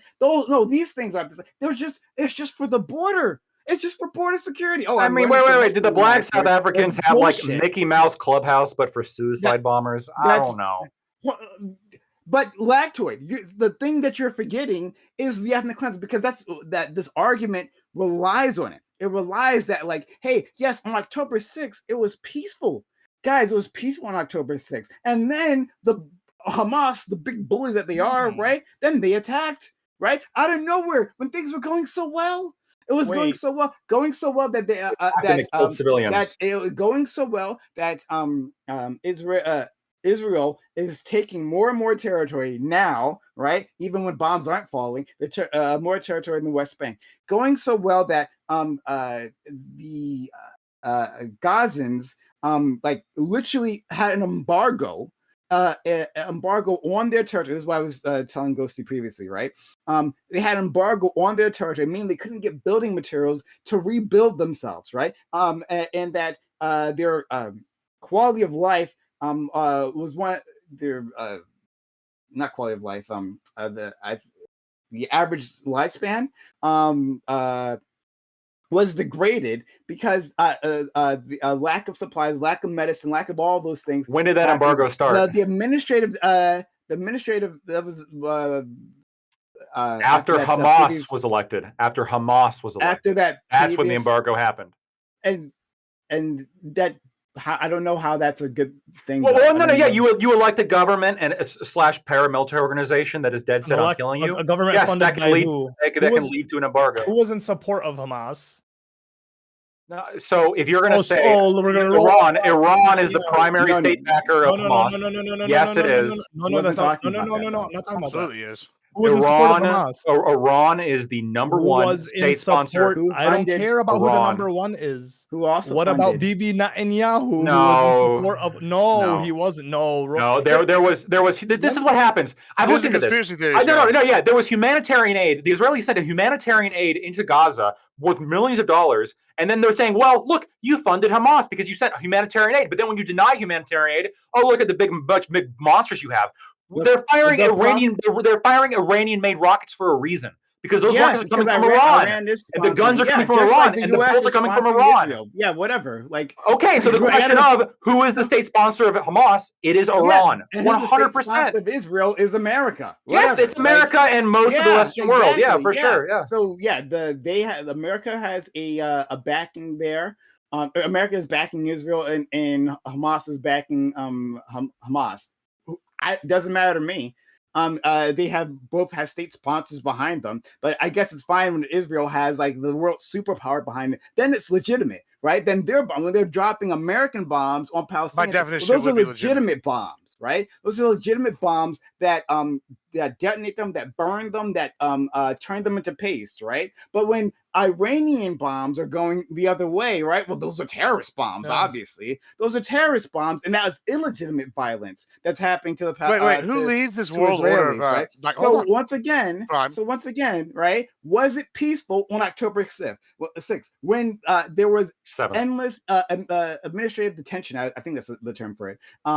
In Israel, where they're kidnapping Palestinians, not without a charge. Mister, I'm a lawyer, right? Where they're taking them off the street, no charge, and they languish in jail for days, weeks, months, years, right? When they're doing that, was it peaceful when all that was happening, right? And then after that, Hamas being the big bullies, right, the big terrorists, they came in and then they attacked and then they broke the peace. Everyone's getting along then. Was that what was happening? Hold on, Bron. I got a question because you've been advocating. None of that was happening in Gaza. Hold on. Let me ask. You've been advocating this whole time you follow international law, right? Fuck, hun, I literally talked about what's happening in Gaza. I literally did talk about that. But right? I mentioned things happening in Gaza. I listed that as well. Yes. And again, I explained everything that you said. Oh, the embargo. Well, it happened right after Hamas was elected. Oh, the aid from Bibi. That was humanitarian aid that you would have cried if it was denied. Okay. Who is their state sponsor? It's Iran. When the Likud allowed the Qatari humanitarian aid, yeah. When Likud comes into power, right, and the other Israeli countries, Arabic countries, don't like it. That means they can just. I don't think they trade with Israel right now, do they? Hun, if they don't like it, then they can either sanction or bomb. They can do anything, right? Because a government came in they didn't like. That means that they can just. It's not about. It's not just about a government. No. But hold on. I want to ask a question. It's not just about a government that you didn't like. It's a government that was elected within its constitution, hell bent on destroying all of your people. Like in the Constitution, kill all the Jews. Like that was the purpose of Hamas. And the Greater Israel Project is hold on, I got a question. To not eliminate Arabs in the region and to get rid of them. Hold on. What would they do if they keep expanding and they want more land? Palestine was a land on a map that is no longer on. Now they're two separate regions that they're also getting displaced and pushed out from, which Israel is planning to will continue to take the land. So then, like.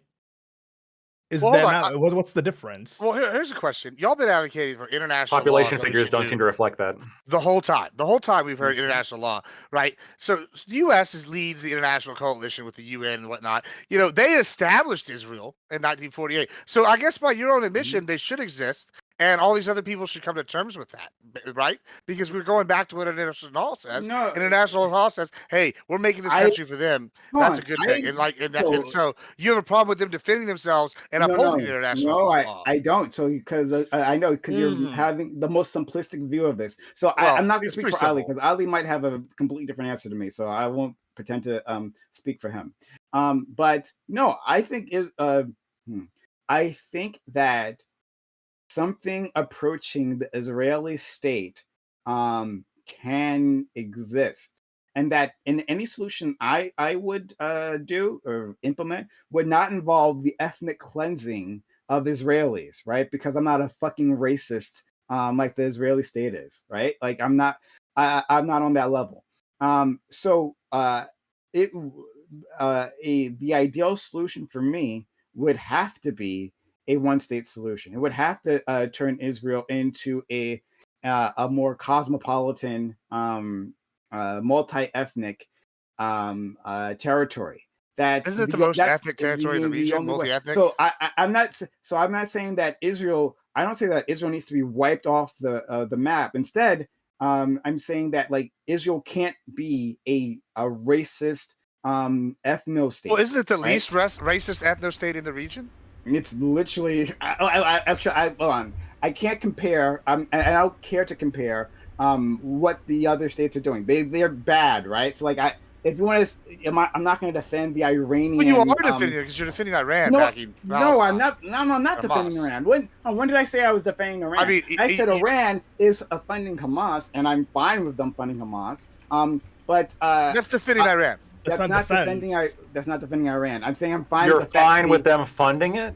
Yes, I'm fine. Yes, I'm fine with Hamas. Fine with the fact of the matter. I'm absolutely okay with that. Yeah, that's the fact of the matter. What are they funding them with? They're funding them with rockets and bombs and bullets. Just like America, they're not sitting like diplomats. Israel with rockets and bombs. Palestinians don't like life under Hamas.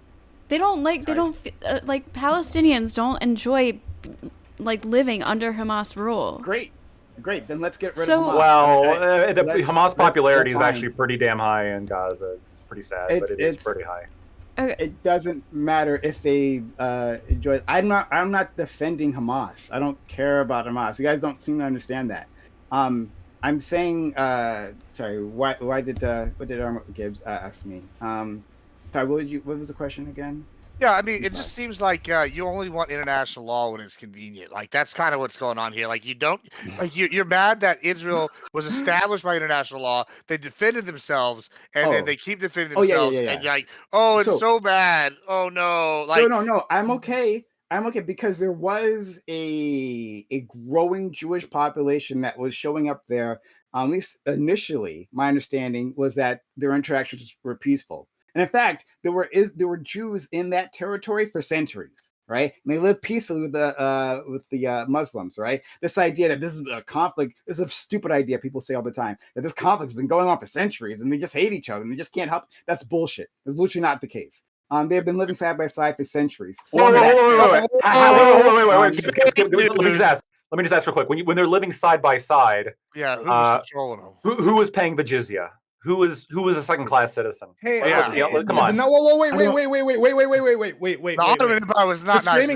This framing is so annoying because when the Jews were living with the Christians, what was happening? The Holocaust. So I don't want to hear this. Oh well, the Muslims were the bad guys in this situation. All the more reason they need a state, then, right? The religions. Listen, just because the Christians were able to do what the Muslims wanted. Hey, I'm just saying. Because this framing, killed by Christians. Look, I'm not going to make the claim that Jews lived peacefully along Christians because then don't see Jews had been shit on. The Muslims were bad and the Muslims were attacking. Don't do that. Wait, I can do both. I can say that. You never give the other one. The other one because we're talking about Jews in like historic Palestine in the Levant right now. That's the topic of conversation. If we're talking about Jews in Europe. Absolutely, there had been pogroms and genocides going back. Yes, the Christians did not legal in the Christians. But Jews made a major portion of slaves in the Christians did not take well to the Jews. I agree, but this basically everybody's advocating for the Ottomans and the Christians living well like under Muslim lands, like under Muslim rule. That's just simply not true, right? Both Christians and Jews were second-class citizens. They had to pay an extra tax, the jizya. They were subordinate. They couldn't practice their religion openly. They couldn't proselytize.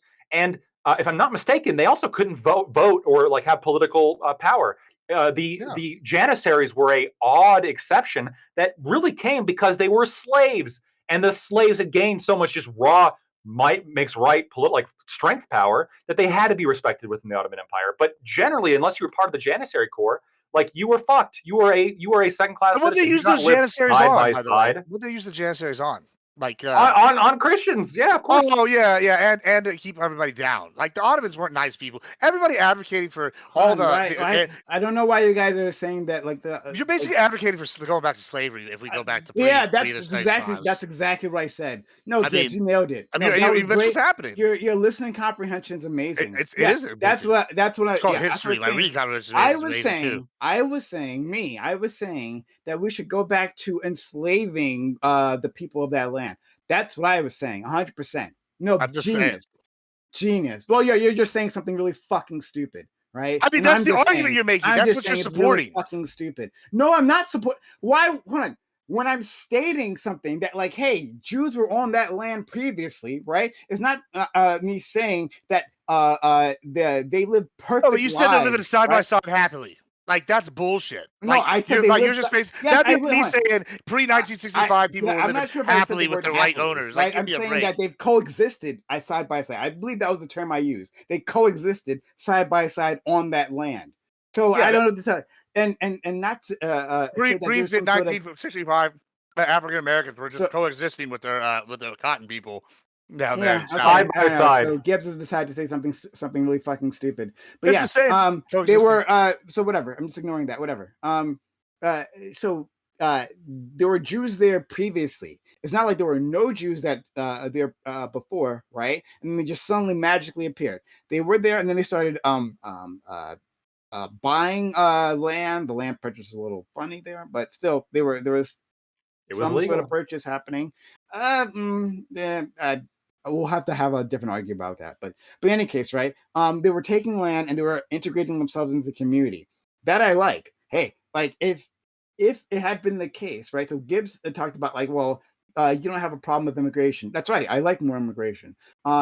So I wouldn't have a problem. I'm not a Palestinian, so my opinions don't really matter here. But still, I wouldn't have a problem with Jews simply showing up and being part of that community, and then building that community together with the current inhabitants. Yeah, that sounds great. I actually love that. That sounds like a beautiful dream. Let's do that thing. Let's have them if Jews like this is the place we want to come back because it has so much meaning to us. This bit of land, right, has so much meaning, and we want to integrate ourselves within this community and create some state where everyone there can be safe and prosper. Oh, then great. I'm 100% behind that, and I like that in the future. So don't say that I want Israel to be wiped out. Like I'm fine with the fact that the UN gave the Israelis some level of legitimacy there. I'm okay with that. So like talking about the international rules-based order, right?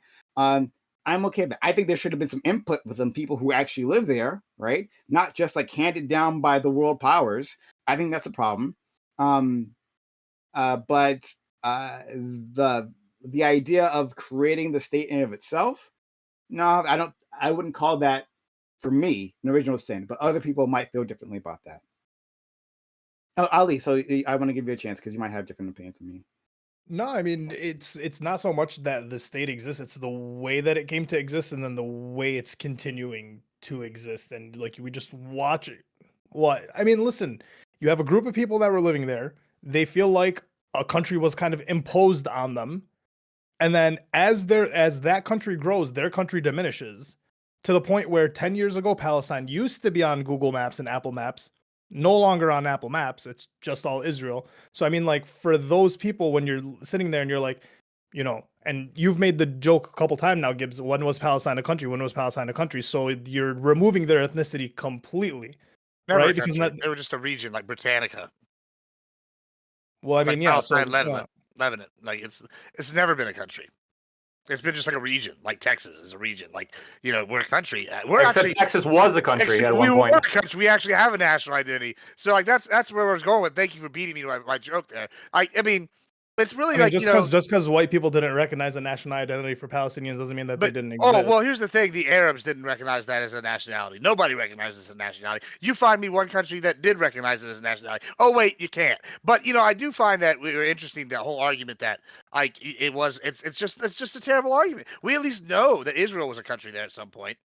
Like it's not like we're sitting here going, oh, we want to make them the Philistines. If the South Africans didn't create a state, does that mean then the white South Africans were okay to institute apartheid once they took military control of the land? I mean, I'm not an advocate for racism. I think it makes. Why not? I mean, why not? But I will say that might makes right. Like if you don't like something, change it. So it's okay for the apartheid. And the South Africans changed their fate. So wait. So if might makes right, then you're in support of Hamas. If they can bomb out the Israelis, if they won, I'd be okay with selling weapons to Hamas. I would like it if we became Hamas's backer instead of Iran. What's one more step to weakening our enemies if we're become the military guys? It doesn't matter to me if sell weapons to everybody. This is why I think arguing that deep history is useless here, because I have my perspective and you guys have your perspective on this. I don't think anything that matters when a genocide is happening right this moment. There is a genocide happening right now. There's an ethnic cleansing campaign happening right now. There's specifically ethnic cleansing North Gaza to put in new settlers. So Lacto was talking about, all those other things weren't happening in Gaza. They weren't, right? There are lots of like horrors happening in Gaza, but he doesn't know about those. He doesn't care. It's fine. But they're planning on putting settlers in northern Gaza right now. So that's the plan. It's the Starve or Surrender plan. That's the name of the plan. So you can search the plan, Google the plan, Starve or Surrender, or Surrender or Starve, one or the other. That's the plan that Israel is instituting right now. And they're clearing out northern Gaza. They're pushing the population out, right? And they're going to be putting settlers in northern Gaza, right? The members of the Likud party are talking about, yes, we're going to put settlers back in northern Gaza. They're going to get the rest of it later on. But that's the plan right now. So this is going to spread, right? What they're doing in the West Bank is going to spread there as well. So we can argue all day about like like, was it legitimate? The Balfour Declaration, was that legitimate? Or Israel was attacked at some point in time. Like, is that the 6-Day War that happened, right? And who was right and who was wrong? But there is no excuse for genocide. There's zero. There's no justification for genocide, no matter what the political machinations of either side, right? I wouldn't genocide the Germans after World War II. After they genocide the Jewish individuals, I wouldn't genocide Germans. It's not seen as a genocide. But and like also, so like Gibbs, you said you want to sell weapons to both sides, which all right, cool. Let me thanks from a different side. Damn it, Gibbs. Export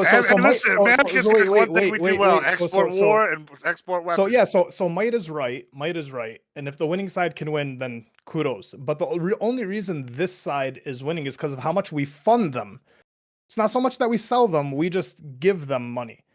Yeah, listen. You're making. Listen, I'm an interventionist. I'm a neocon. I like to intervene in other countries' politics. But you're making the Trump argument real well right there. It's really hard. This is a good point. It's really hard for the average Joe. Like, say you're an average guy working your 9 to 5, and you go home every day, and all of a sudden you're like, man, I'm sick of the stuff going on the border. And then they have the Ukraine bill attached to the border bill, or like, we're gonna give all this billions of dollars to Israel to go fight a war between two groups of people that hate us. You guys are both. You guys are both sitting here defending Israel's right.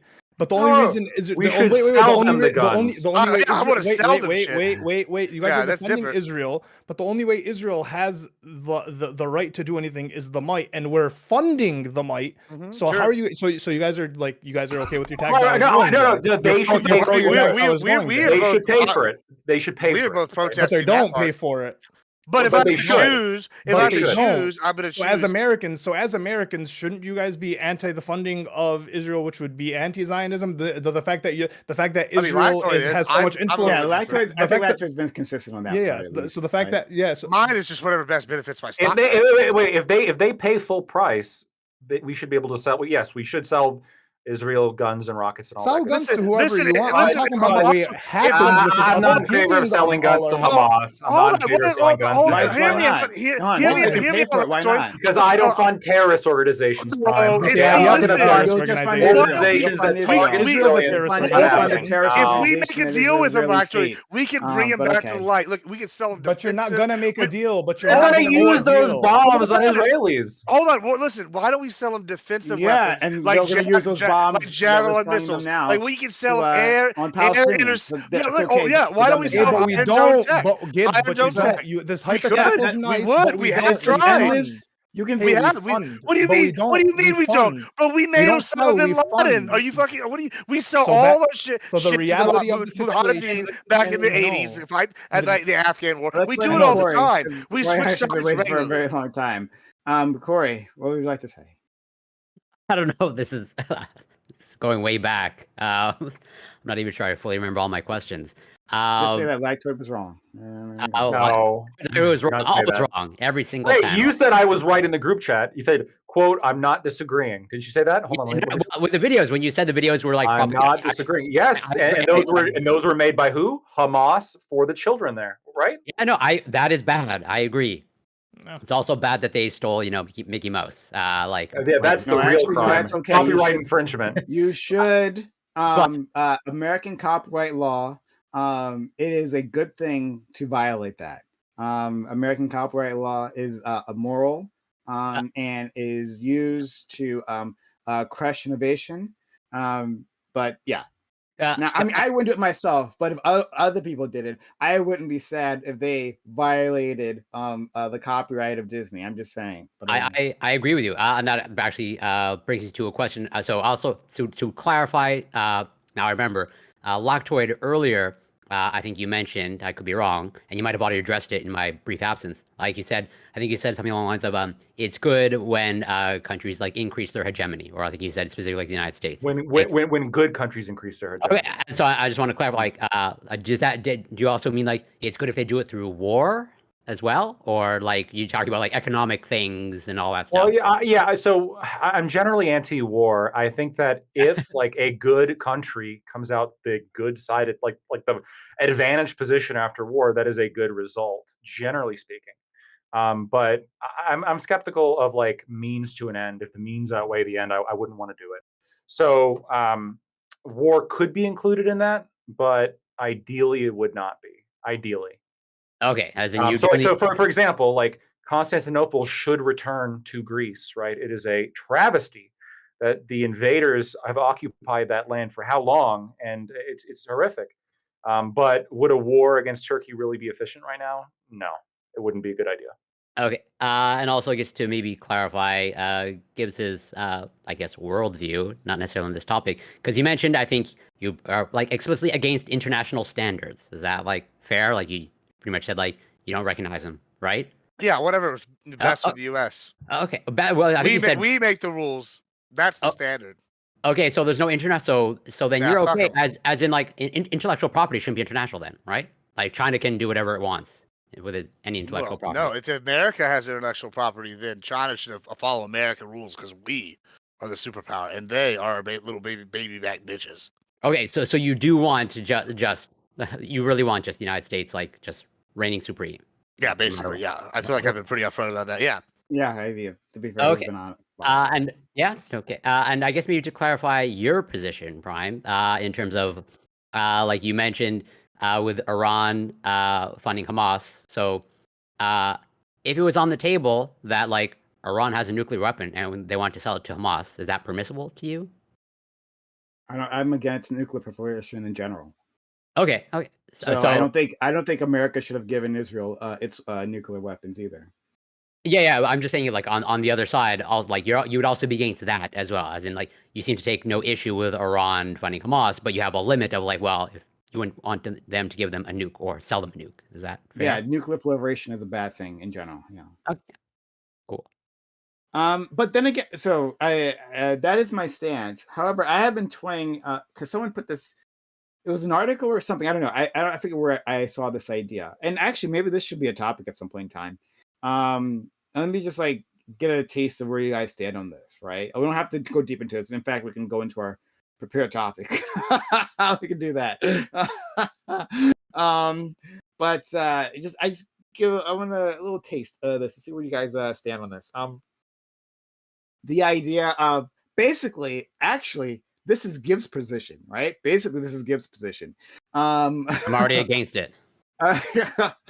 Our friend Gibbs, right, is very honest about like how he thinks everyone should have any weapon they want, pretty much, right? Like, well, what if we like made that the standard for countries as well, right? So basically, there is a lot of hesitancy. There was a lot of hesitancy for Ukraine to cross the Russian border. There's a lot of hesitancy of other like Arab nations to invade Israel now, right? Where it wasn't maybe previously.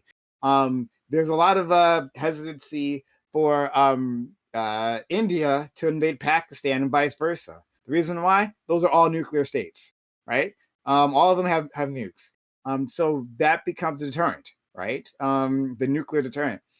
Well, if that's the case, right? And it's like, and there is very little deterrence to invade other states, right? The non-nuclear ones.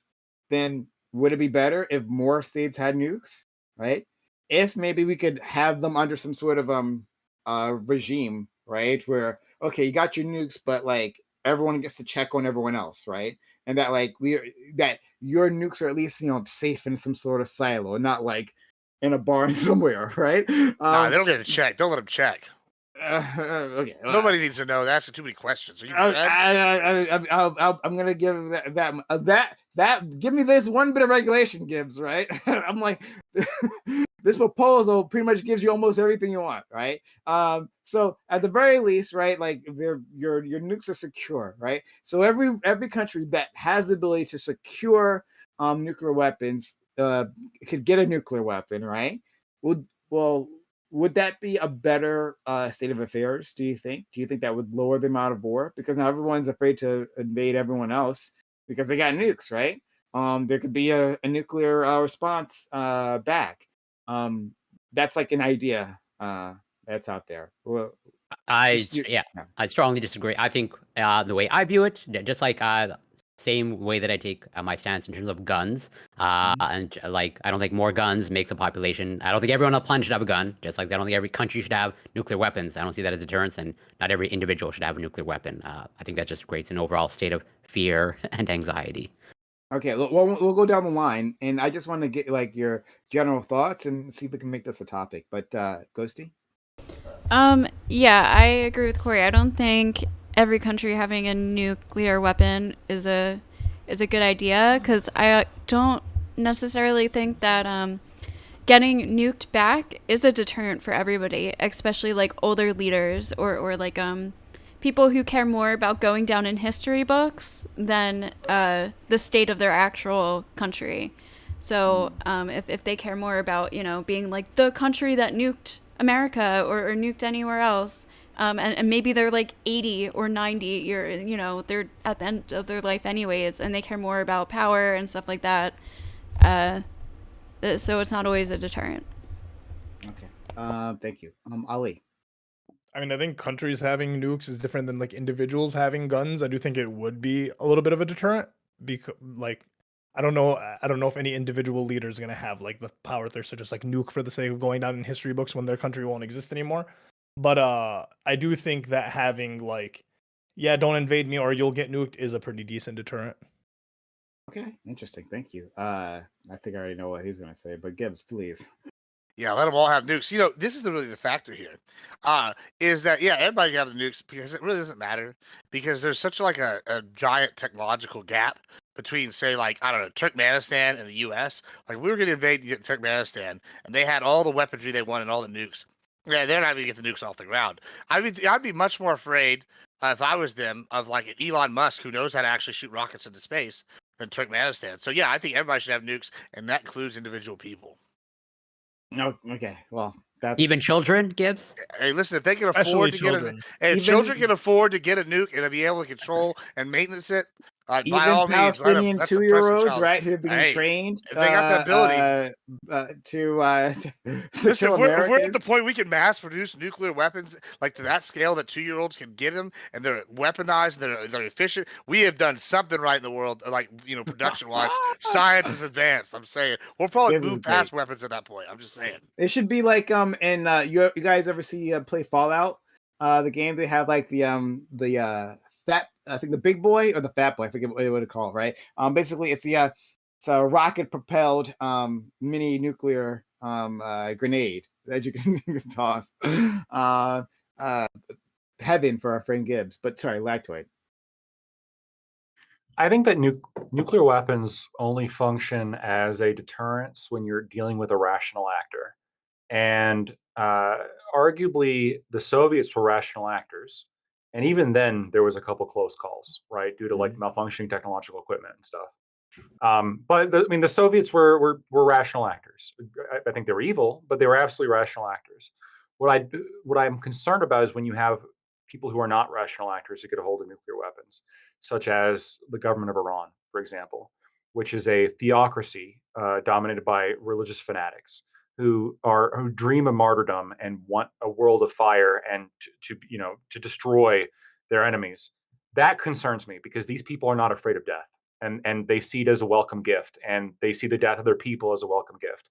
That terrifies me. So if we're dealing with like rational actors like the Soviet Union or arguably even like North Korea, again, terrible countries, I dislike the people. There is a deterrent effect if they get nukes, but if an irrational actor like religious fanatics, if they get a hold of a nuke, I'm concerned. I think that might just all of a sudden we have a mushroom cloud and we don't know why. You really think just like the Iran, let's just say it's just Iran and like it'd be versus America, let's say. You think that Iran would like actually take action and nuke America for the sake of their regime, knowing that they're going to get nuked back or like decimated literally at that point? I think they're less concerned with the deterrent effect. I think that if for some reason something, now they've demonstrated a little bit of, which is where it's encouraging, they've demonstrated a little bit of restraint recently when it comes to Israel. A lot of restraint. Now, that's encouraging, I suppose, in the case that they do develop a nuclear weapon. But again, I'm not convinced. I think that all it would take is a little push, and the fanaticism would take over, and they would fire something at Israel, and then if Israel gets a nuke fired at it, then the U.S. is responding, and now we have World War II. I think it'd be completely antithetical to their whole goal, which is why I think it works as a deterrent, because like they would know that the retaliation would come, which honestly is why they haven't gone so hard yet, probably, which would probably explain for like Hezbollah as well, which is they're not going as severe, as hard as like you would assume that they would go, since they are already fanatic. So I'm saying, like, if all the countries have the nuclear deterrent, like, or the nukes, then countries like Iran wouldn't be able to continue their fanaticism. It would be the end of their goal. I don't think that's true. I think that they're nukes now, right? I think they're motivated. Iran. I think they're motivated by something like a deep. I mean, it is a theocracy. It is a repressive theocracy. But and it would be the other concern, the one last concern I wanted to say. Do you not want to have this conversation now, Prime? I want to say with the actual topic. Yeah. Sure. With small countries having nuclear weapons, the other issue we have, and this is one of the reasons why even the U.S. didn't want Ukraine to keep the nuclear weapons, is because we want the countries that have nukes to have the security apparatus necessary to prevent them from falling into the hands of actual fanatic terrorist organizations, right? Like, can you imagine if, like in Pakistan, for example, which is a nuclear power, and the government's already pretty unstable, that's a majorly concerning situation, because what if ISIS begins gaining serious ground and then they get a hold of a nuke? I mean, Jesus Christ, that's doomsday. Yeah. I'd like to have this. I think we have some disagreement here. I'm really interested in us exploring this topic. I think I'm going to write it down here. Topic, right? Nukes for tykes. We can argue that. It seems like a fun one. Hopefully we can get some more people to discuss that one. Because I could argue both sides. Like, so to my stance, because it was asked to me, I think by Gibbs. No, Corey asked me. Like, my official stance is, to be against nuclear proliferation. But I mean, I can see the other side. Yeah. So, but okay. So why don't we? Hey all! I can't wait for the Fisher Price branded nuke. That's the world I want to live in. This is every roundtable, which we have Mondays at 8 p.m. Eastern. We've got a great group of guests here. Every time I'm like, "Hey, Lactoid, what's your opinion on something?"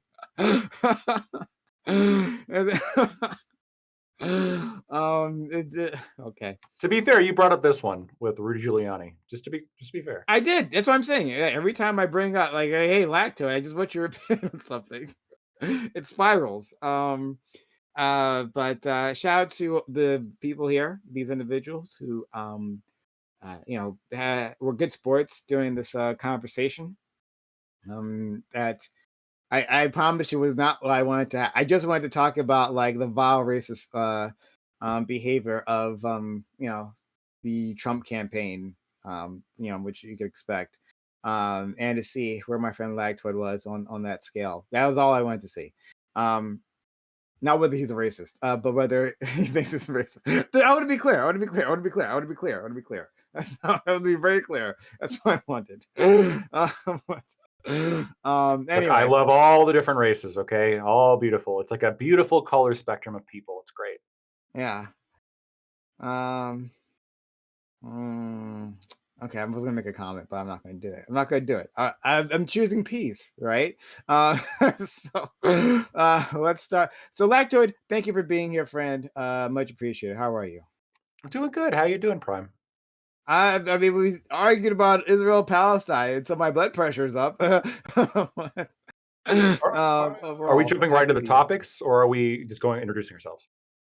Well, let me actually let's just do both. So I'm gonna see the first topic, and then we'll go from there. All right. Before I do that, hey everyone. If you've been enjoying this, our talk so far, right? And by enjoying it, like what that means here on Twitch, it might be different from the thing that you understand, right?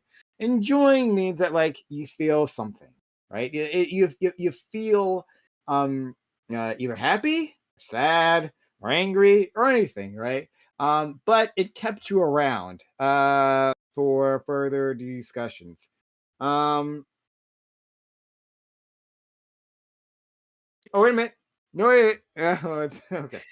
1 second. Our friend Lawson Harrison, right, gave 20 American dollars, real dollars, on a YouTube super chat 3 minutes ago. Huh? He says, when the leaders of theocratic dictatorships tell you that they what they think, it's crucial that we believe them. Okay, so I guess you're agreeing with our friend Lactoid there, that like the leaders of Iran are serious about like being martyrs. Actually, I don't know the state of my only pushback on this question. I'm going to react to this quickly. From my friend Lawson. And this might be a gap in my knowledge, and so I'll put that out there. I don't know how like the actual leadership, like what their mindset is in like Iran, or even Saudi Arabia. I think I have a better idea of Saudi Arabia, but like Iran, for one thing, like our media understanding of our geopolitical rivals is always off, right? We just have like on American news stations, the other side is bad, real bad, right? Russians, real bad. Chinese, real bad. Iranians, real bad, right? And not to say that I agree with these nation states, right? That I agree with their organizations. I don't. To be very clear, right? They're run by horrible individuals. I don't like them. I don't like their ideology. I support none of that. However, like just saying they're bad doesn't give you a proper understanding of their thought processes, right? What motivates them. And I just don't have, I know there are books written about these things, but trying to figure out which books are worth reading here, like what information to actually intake can be very difficult here. So the point of me bringing this up is that like our friend Lactoid talks about how he believes the Russian state, even though they were run by communists, pro-communist sentiments from Lactoid, but they were rational, communist rational. Wow, that's good to know. If only Scott was here. So evil but rational. Praise. Yeah. Evil rational, right? Here you praise the Communist Party. But like he talked about how like they're at least a rational organization, right? Well, I'm not sure that like the Iranians, like their leadership isn't rational. I'm not sure, like they have like a population that they respond to, right? Like harshly oftentimes, and they try to oppress this population. That's true, absolutely, right? But like they aren't completely unaccountable to that population, in their ability to provide for them. The same with the Russians, same with the Chinese. The Chinese are very concerned about like an uprising, even though they have like near total control of the society. It's a constant fear, right, of them. They have constituencies, even if it's just among the party, right?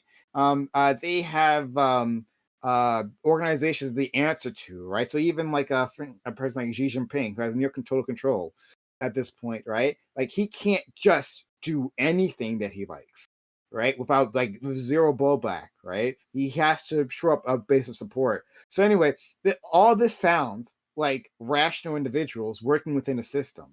And it would seem to me that if these people were nuclear armed, one, it would change their calculations for how they view the world entirely. And two, that they wouldn't be like giddy to like use it against their enemies at the drop of a hat. Because especially if they are fear that their enemies can respond. But I don't know. Maybe Lecture's completely correct. And like the Iranian what's it, Mullah? Is that the word I'm looking for? Yeah, is maybe they're completely irrational, right? And just like, you know, they get a vision from God and they're like, let's press the button immediately, right? Maybe, but I'm not willing to just state that. So this is a response to Lawson. So yeah, that's my my thoughts there. Like you can't martyr your own people. Like they have to do it. Like it has to happen to them from others, or they have to go and willingly. You're not allowed to like make the decision on one end. Because like if we're gonna go with like their fanaticism, it is like, once again, it's just like antithetical to everything that they'd be able to accomplish. Yeah. I think it's like, I think most Westerners really have very little idea of like what the Iranians like want, right?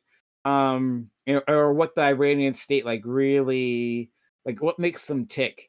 I think we also I think we have a better idea for CCP, but still I think because, you know, of our rivalries with them, we don't actually really know like why the CCP does the things that it does, what its incentives that it responds to, right? Like we don't really understand that. Like, and I mean like the common people. Maybe our leaders might have a better idea, but I think for the most of us, and I'm including myself in here, right? Like I don't have a full idea of that in the way like I could maybe describe a Western nation. So I just leave it at that. Yeah. Anyway, guys, yeah, support the channel. I was gonna say before I read the topic, sub to the channel, gift bits or gift subs if you like that. Thank you, Lawson, for being so kind as to support us with $20 on YouTube super chat. Right, I had to barter and beg, but I did get Corey to allow me to read that in a timely manner. Well, link the DMs, please. It'll cost me later on. I was supposed to wait an hour, but you know, Corey said, I'll let it through this time, but you're going to pay. But in any case, thank you, Lawson. Yes, if you're on YouTube, you can get a super chat and we'll read the super chat. We'll respond to the super chat like I just did. If you're on YouTube, you will get, apparently, for subbing, let me read this thing out loud. Sorry, guys, quickly. There are rewards up to October 31st. It will be streaming then, too, because that's All Black Everything is on there on Thursday, right? But you get rewards. So buy one new sub, get 3 months Discord Nitro, right? So if you buy one new sub here, so if out there don't have a sub, that's a reason to do this. You'll get Fallout Day, watch Fallout 76 to earn the Rusted Jack-o'-lanterns. I don't know what that is. I don't know what that has to do with me. But there are drops and stuff. There are things, there are rewards. So there are rewards here. So, but you gotta sub. Give subs to the channel. Give bits and give subs. And you'll get stuff. Thank you for the 300 bits, Soyato. Y'all talking about nukes, but I'm touching grass. Keep the content flowing. Thank you, Soyato. So that was a good one. Actually, I was thinking about you. I'm not sure if you're still listening, but Soyato, I actually was thinking about you previously. Because there was a conversation I was watching on YouTube about nukes, about the tech companies that are restarting the nuclear power plants, right? Like Microsoft, they're like restarting 3 Mile Island. I'm not sure if you guys heard about that one. And Amazon is investing in nuclear power. And I was thinking our conversation, Soyato, about nuclear power, and Soyato had moved me on this issue. So shout out to Soyato, who's been really a kind member of this community and who would a nice person to talk to just in general, but knows a lot about the nuclear industry, and very extremely knowledgeable individual. It was very useful to me, understanding that part and changing my mind. So thanks so much, Seattle. Okay, back to it. Topic 1. In Minneapolis, a black man was shot by his white neighbor over cutting down a tree. The white neighbor was known to be mentally ill, armed, and dangerous. He had previously threatened other residents and had 3 active arrest warrants. And still, at this very moment, at least when I wrote it last night, despite being charged, he is on the loose. The police chief says the cops didn't arrest him sooner because they were, quote unquote, scared. He used the word scared, that the media might blame them if the operation turned deadly. Who is to blame? Excuse me. Who is to blame for this crazed man being left in the streets? Black Lives Matter for attacking the reputation of the police, politicians for threatening to defund the police, a quick to react media environment, or maybe the cops themselves. So it's a crazy story. Apologize, guys. It's a crazy story that I stumbled upon last night. Exactly as it sounds. So there's like this black family moves into this neighborhood, and the father goes to talk to his neighbor. Talks about he wants to cut a tree. The tree is on his property, right? So this tree is on his property, but he wants to talk to his neighbor, let him know that he's thinking of cutting this thing down, and just wanted to have a chat with him about that. Neighbor freaks out on him, right? And tells him to yell, like, go away or whatever the fuck, right? He leaves, but he's like, I'm gonna come back. So he comes back, right? And this white neighbor yells at him again and starts saying a bunch of racist stuff, right? And he's like, and from there it escalates where this guy is like showing up on his property. So the white neighbor comes onto the black neighbor's property and then like attacking him. This guy apparently, part of his MO is like he likes to use a shovel. Apparently, he likes to use a shovel to attack people. And the black neighbor has to like pepper spray the guy to get him to back off. He attacks other people. Like one time, he attacked another completely separate neighbor, right? Third neighbor, with a shovel. He's like coming confrontation with people like walking through the neighborhood, right? Like this guy is off his rocker, and he specifically told this black neighbor that like I'm going to shoot you if you touch this tree, right? And he followed through with his promise. He shot this guy in the neck. He's alive. He's alive right now, but he's like severely injured. And the police have not arrested this individual. He had, again, 3 active arrest warrants, like when he shot the guy, right? The police were very much aware of this individual previously, right? He had been gotten complaints, not only like dozens of emails from like this black family, but also like calls from other people saying this guy is a danger. And the police never arrested him. And now that this news is making national headlines, the police have got a bunch of excuses as to why not. And I want to see if any of that's legitimate. So we'll start for friendly Lactoid. You can introduce yourself and opening statements. So Lactoid.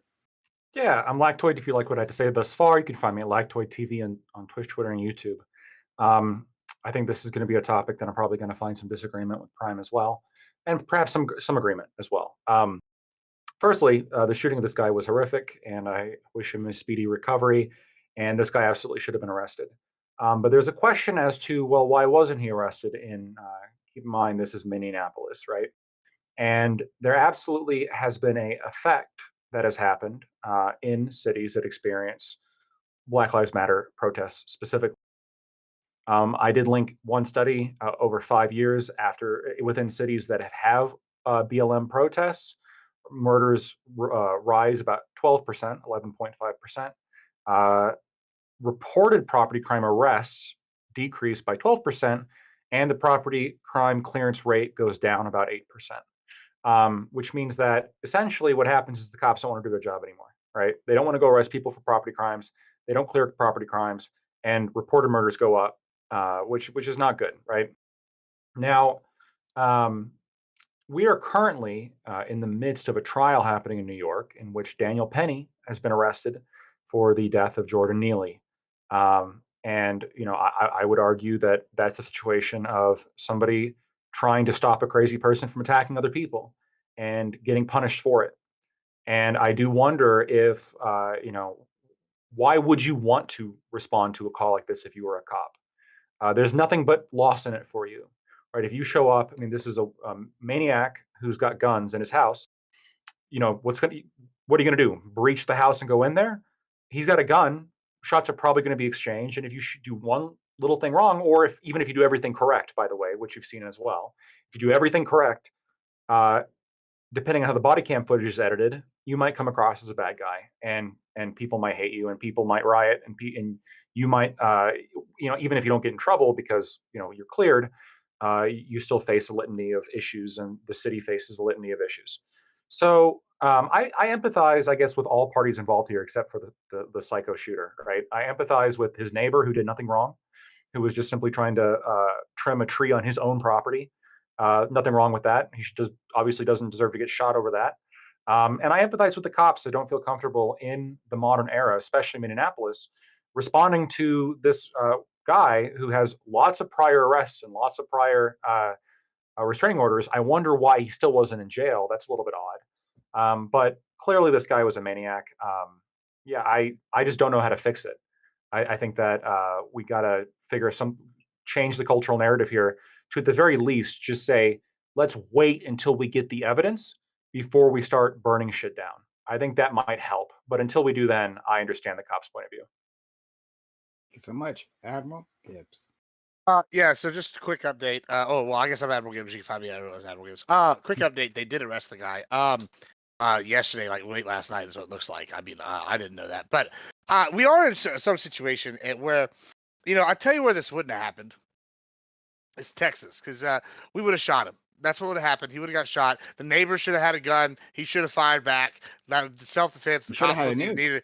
He should have had a nuke, blown up the whole guy's house. Then the cops wouldn't need to get involved because the guy would have been Adams. But no, really, the guy should have been able to defend himself, etc., etc. We've got this thing. This is I kind of like, as a conservative, almost want to be like, look, you're getting what you asked for. This is like, if he had gone in there and they'd shot this guy, even it says in the article you sent us, they were like, one of their excuses, like, well, then we would have shot a mentally ill guy. Just think of what they did to poor Mr. Kyle Rittenhouse. When he got attacked by a sex offender and he shot him, they called this man a victim. There's just using anything they can do to attack like law-abiding citizens, and that's what the cops are. They're law-abiding citizens just trying to enforce the law, as and whatnot. So if they go in there and they're trying to arrest this guy, they shoot the guy. Tragedy. Oh, he killed a mentally ill guy. It's a damned if you do, damned if you don't. And it's kind of one of these situations where, hey, this is the world you wanted. You wanted to defund the police. You wanted them to go sing Kumbaya and not do actual shit, not do actual police work. And now guess what you get? You get crime. And guess what? Just like y'all been telling us all this time about how the crime wasn't now, then that crime report came out, crime's up. This is what's going to happen. Crime's going to keep going up if we don't have any law and order and if we don't have citizens that are able to defend themselves. It's really that simple. We need 2A and we need funding for police. Thank you so much, friend. Corey. Thanks for being here, friend. No problem. Always a pleasure. Super appreciate it. I'll try to keep it brief. You can find me on Twitch, Corey Camel 84, Twitter, X, Instagram, YouTube is Corey Camel. So I appreciate. I find the binary created so far interesting. It's like, since there was criticism towards police, it's like, well, then police can't do their job. And also, generally speaking, I think I think it's fair to say that police is a largely male-dominated field. And I find it interesting that there's this whole people in this demographic. They tend to talk about whatever, how important masculinity is. Okay. I think that's pretty baked into sort of being a police officer. But then there's a little bit of criticism, and then they're too afraid to do their job, right? I can't do anything. It's just like this insurmountable, which I find kind of, I would say fragile masculinity at the end of the day. And so maybe you shouldn't be a police officer if a little bit of criticism towards your job just prevents you from actually doing your job. And maybe, actually man up, so to speak, where there are valid criticisms towards police. But that doesn't mean, at least I'm not advocating for the abolishment of police, of they should be able to do the job. They should be able to protect communities. But there's obviously a balance there.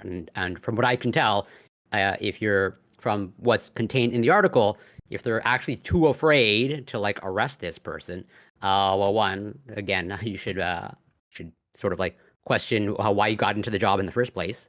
And two, I think some of the challenges can probably be overcome. I don't know for sure, but like with body cams, with maybe engaging with the community more or being more transparent about the process of you're going to arrest this person. I don't know for sure, but I would hope some of the challenges that could be overcome, or some of the optical challenges could have been overcome. And there's a whole bunch of other questions in regards to this, in terms of like, well, yeah, gun possession and how to treat the mentally ill and approach them. But I'll leave it there for now. So much, Ghosty. Okay. Hi, I'm Ghosty, spelled with a 6, and I'm on YouTube. So my first reaction to this was first like, holy shit, this is crazy. Why was this man allowed to even like have weapons at this point? You know, 3 arrest warrants he already had, and the police were called 19 times, and all this crazy shit. And then I read Hennepin County, and I was like, Hennepin County, where have I heard this before? I'm a true crime person, and one of my biggest cases that I advocate for, I've actually been wanting to make a video about this, but is David Scott Elmquist, and he was in Hennepin County, and he burned alive in his house, and the police waited outside of his door for over 35 minutes without going in to rescue him, because his girlfriend told the police that he might have a knife and he might be dangerous. So he literally found his way out of the door himself, and he was burnt over 90% of his body with like burns, fell on the ground. The police like were still like, crawl towards us, like it was a crazy story. He ended up dying in the hospital. So his family are trying to get like they ruled it as a suicide despite all this crazy evidence. There's also like potential evidence that the police like put a knife there, because there's this whole many stories. Basically what I'm trying to say is this police department, this county, has a long history. It's also the county of George Floyd, where George Floyd happened. So this these police departments in this county have a long history of, and even before George Floyd, of just injustice and corruption. So I don't necessarily buy this story of like, oh, we're afraid to go in there. They have a history of covering their asses for a lot of their mistakes. So yeah, I just think there is a problem with the whole police force in that county. So much. And finally, our finale. So I missed the question? Topic is the Minneapolis police thing that we're first topic. Oh, I'm so sorry. I gotta reread the question. Just go on and I'll give me a minute. Okay. All right. Well, let's jump into it. Yeah. Blackwood, you said there are going to be some agreements and disagreements. Where do you anticipate that? I think the agreement is that this neighbor probably shouldn't have been shot by his psycho racist white neighbor. The peaceful black guy just pruning his tree, right? I think that's probably an agreement we have.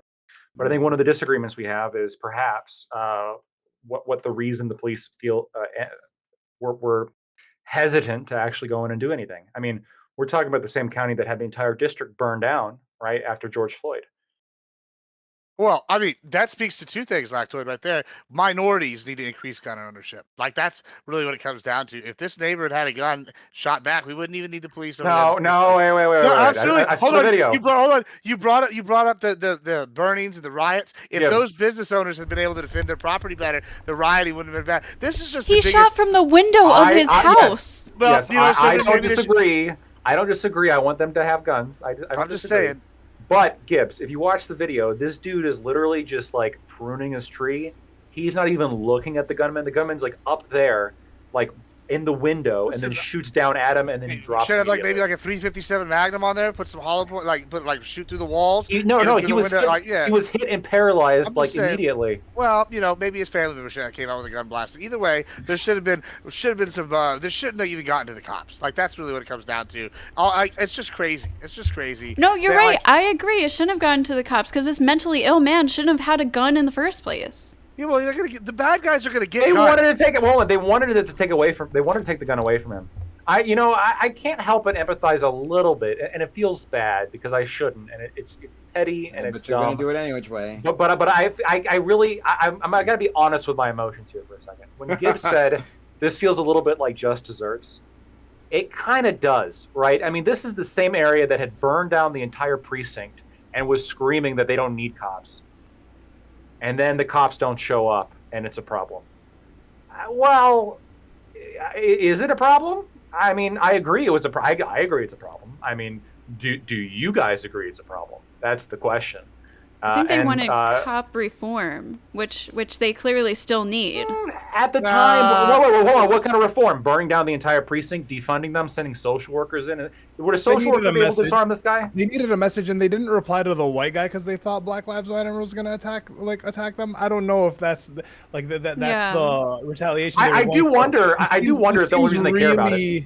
This seems kind of like they heard about this guy. They're like, fuck it, get what you deserve, and they let it happen. No. That's not what happened.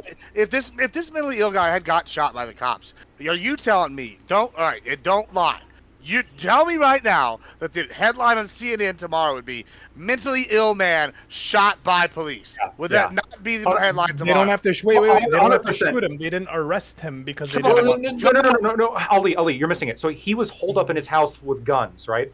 The only way that they're going to extract this guy to arrest him is if they kick down the door and storm the place, and that's going to lead to a firefight, probably, right? And then what's going to happen is there's going to be, armchair quarterbacking. There's going to be, well, why did you go in there? Why didn't you wait till he get out? Which is what the cops planned to do. They said, we're going to wait until he steps out of the house, until he's away from his guns, and then we're going to swoop in and arrest him because he had 3 arrest warrants and 12 restraining orders. This guy was an absolute lunatic, right? And the cops knew that, and they were going to arrest him. They just didn't want to storm the house because if they did, they're probably going to have to shoot. And if they had to shoot, they're probably going to leave, right. If he is holding the gun and like aims it at them, but they happen to shoot first, that could lead to a whole nother riot. Yeah, that could this lead guy's to the whole family place still. With this guy's rap sheet, I don't think anyone's gonna sit here and riot in the streets. I don't think CNN's gonna post mentally ill person. Have you seen the rap sheets of these other people that have been killed that have led to riots? Look at the people who attacked Kyle Rittenhouse. Look at the guy who. The guy is literally a sex offender. Yeah. Look at Daniel. They call him a sex offender of the worst kind. And look at the guy Daniel Penny. Those are two different circumstances. No, it's the exact same circumstances. Completely different contexts. What are we? Okay, listen. The Kyle Rittenhouse thing. Once again, I agree that it was self-defense. Okay, Jacob Blake. What about Jacob Blake? Wait, Jacob Blake. That led to mass riots, and that was a guy who was literally being pursued by the cops for a sex offense. He had been tasered twice, and the tasers had been ineffective. Reached into his car for a knife and then was shot, and that led to riots. Like, if that leads to riots, there is nothing you can do as a cop, right? I mean, the one Asian cop got stabbed by that 6'3" black woman, and like he was demonstrated so much restraint that we haven't seen riots about that, but he had to get stabbed like twice. Yeah, before he shot. His face is covered in blood, and then he finally shot. Thing about just like having gun owners register, especially if they have like register. This guy, the cops wanted to take this guy's gun away. Like they were like, this guy was not allowed to have a gun, but he had him anyway. This guy's family still lived next door to this madman who just shot the husband or the father or whatever, and his wife and I don't know if he has kids, but his family still lived next door to this man, and the cops weren't even risking going in. Like they were too afraid of protest or whatever instead of protecting this man's family or anybody else in this. They don't want to lose another precinct. They don't want to lose another precinct, right? They already lost one. They were protecting a black family. Once again, I don't think BLM was going to riot. Yeah, unless all lives matter got up there. No, it would have been a different faction. It would have been the anti-gun people, like they coming in, like or the police brutality people. Listen, don't act like people don't use every opportunity to go after the police. No. So here's my thing. No. This is they literally called sex offenders. We know that this doesn't happen on the other side. Okay, listen, black people. When they decided, like when the collectively decided we need to do something about police brutality, rose up and did something called Black Lives Matter. The only time $20 billion in damage. Yeah, I don't give a fuck about what they did. I'm talking about the beginnings, the inception of the idea. Insurrection. Right. Then white people just came up with a counter to Black Lives Matter with All Lives Matter. White people don't care if people are getting shot. No, they typically don't because the guys that Kyle Rittenhouse shot were white. What? The guys that Kyle Rittenhouse shot were white, first of all. So we already have examples of that shit if white people get shot. And second of all, I mean, point taken, people would probably freak out way more if the races were reversed. But like, let me ask you. The Kyle Rittenhouse thing, they weren't. But let me ask you. Let me ask you. I don't think you get what people were annoyed about with the Kyle Rittenhouse. They had Rosenbaum's name, like they literally had his portrait on banners that they were marching down the street with. They called him a martyr. The same guy who was, by the way, look him up, committed sex offenses in the worst possible way. I get your defense, and I don't want to. I'd be like, put Diddy on a banner. I'm saying, like, as someone who, listen, I get that it was self-defense, legal, whatever it may be. The other guy was a sex offender. All this shit. Kyle Rittenhouse was a hero. No, see that part. Yes, he was. But I think he was. Once again, for most people, it was just a punk kid with a gun who went across. Most people are wrong. But let me ask you. Let's idolize the fucking. Okay, about this Minneapolis question specifically. Are you saying that if the guy holed up in his house, the lunatic, if he was black, then you would empathize a lot more with the cops not going in? Is that your point?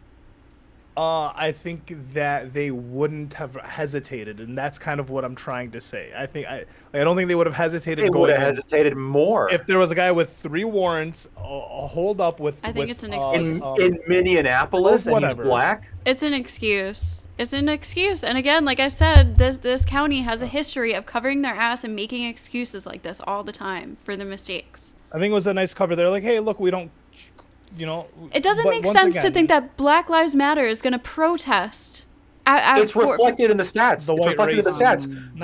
The cities that had BLM protests, you saw murder increases more than other areas, and you saw less police activity when it comes to solving property crimes. For killing a white guy that killed that shot a black guy?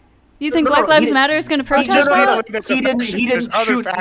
He didn't shoot a black guy yet. The question is, why didn't the cops do something earlier? So what would have happened? They literally would have been kicking down the door of a white guy in there, mentally ill, who actually hadn't shot anybody yet, okay? And then the question is, well, the cops had to shoot him because this guy's armed. Orders and multiple. I'm talking about this situation. I'm talking about Jacob Blake had how much fucking criminal shit after him, and people still rioted when he was shot. I mean, even George Floyd was getting investigated for a crime. Like that shit doesn't matter at all. Okay, one second. All right. Corey struck back. He struck back, and the status quo has been balance has been restored in the force. Exactly. Lost Harrison gave another $10 a while, 20 minutes ago. All right. Add this to your list of featured topics. What nation would we guess follows the tenets of Islam the closest? What nation follows the tenets of Islam the closest? Doesn't Saudi Arabia have it like in their constitution? No, it is their constitution. Yeah. The Quran is their constitution. Yeah. Okay. All right, maybe that answers it. Okay. I was like, doesn't Iran? I've heard this. If this is like an obscure, I've heard that like America technically follows the tenets, because you're not supposed to have kings. Like this whole theocracy thing is complete bullshit. Like you're not meant to have theocracy. But there's sultans. They're not kings. It's a different word. No, you're not meant to have theocracies. It's written. Yeah. So that's interesting. So maybe Saudi Arabia might be the beginning and end of that question. But thank you so much, Lawson, for supporting the channel. So for this issue, I've been trying to listen because I think some interesting points are being brought up on both sides. I'm a centrist, so call me Wick all of a sudden. I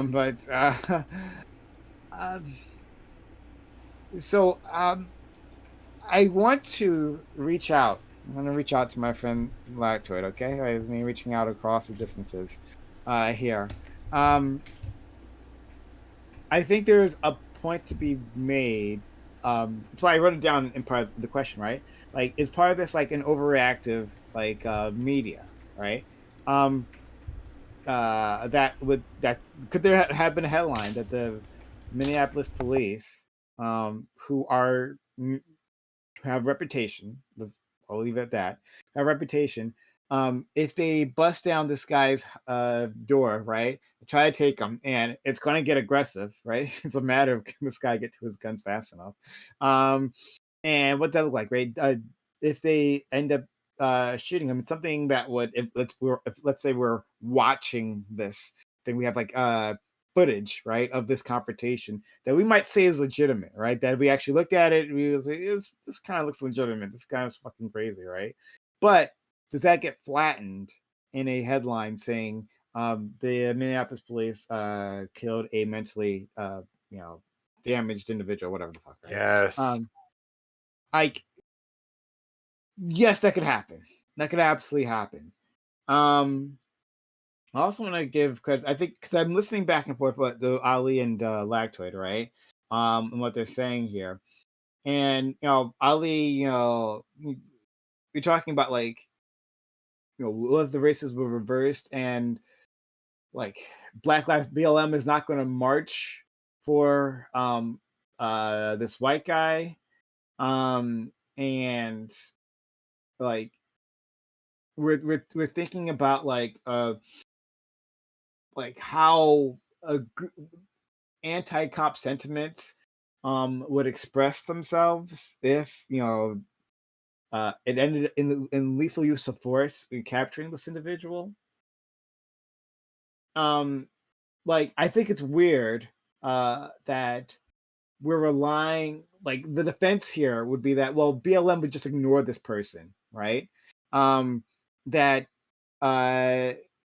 the cops shouldn't be hesitant because I guess Black Lives Matter doesn't care when white people die. No, that wasn't the point. The okay. Black Lives Matter is still anti-police brutality, but I think that in the the inception for like these protests or these riots, they don't begin without a little bit of context, like slight context. I think when it comes to like things like this guy gets shot and the people that are going to start the riot protest or whatever would look into the case, it would be a black family was being harassed by this man. No, there's X amount of history that leads into it.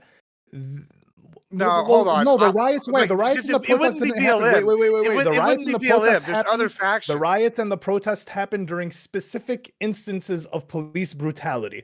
Right? No. It was like I don't know all the rights, but it was like Tamir rights, Trayvon. There were specific instances that people protested for, and I think that it came with nuance. And a lot of them were false. Hold on, I want to push back. What were a lot of them that were false? Mike Brown, right? That was investigated by Obama's FBI and determined that the cop actually did nothing wrong. Right? The BLM still has "Hands Up, Don't Shoot" as a slogan, despite the fact that comes from Mike Brown, and that was absolutely disproven.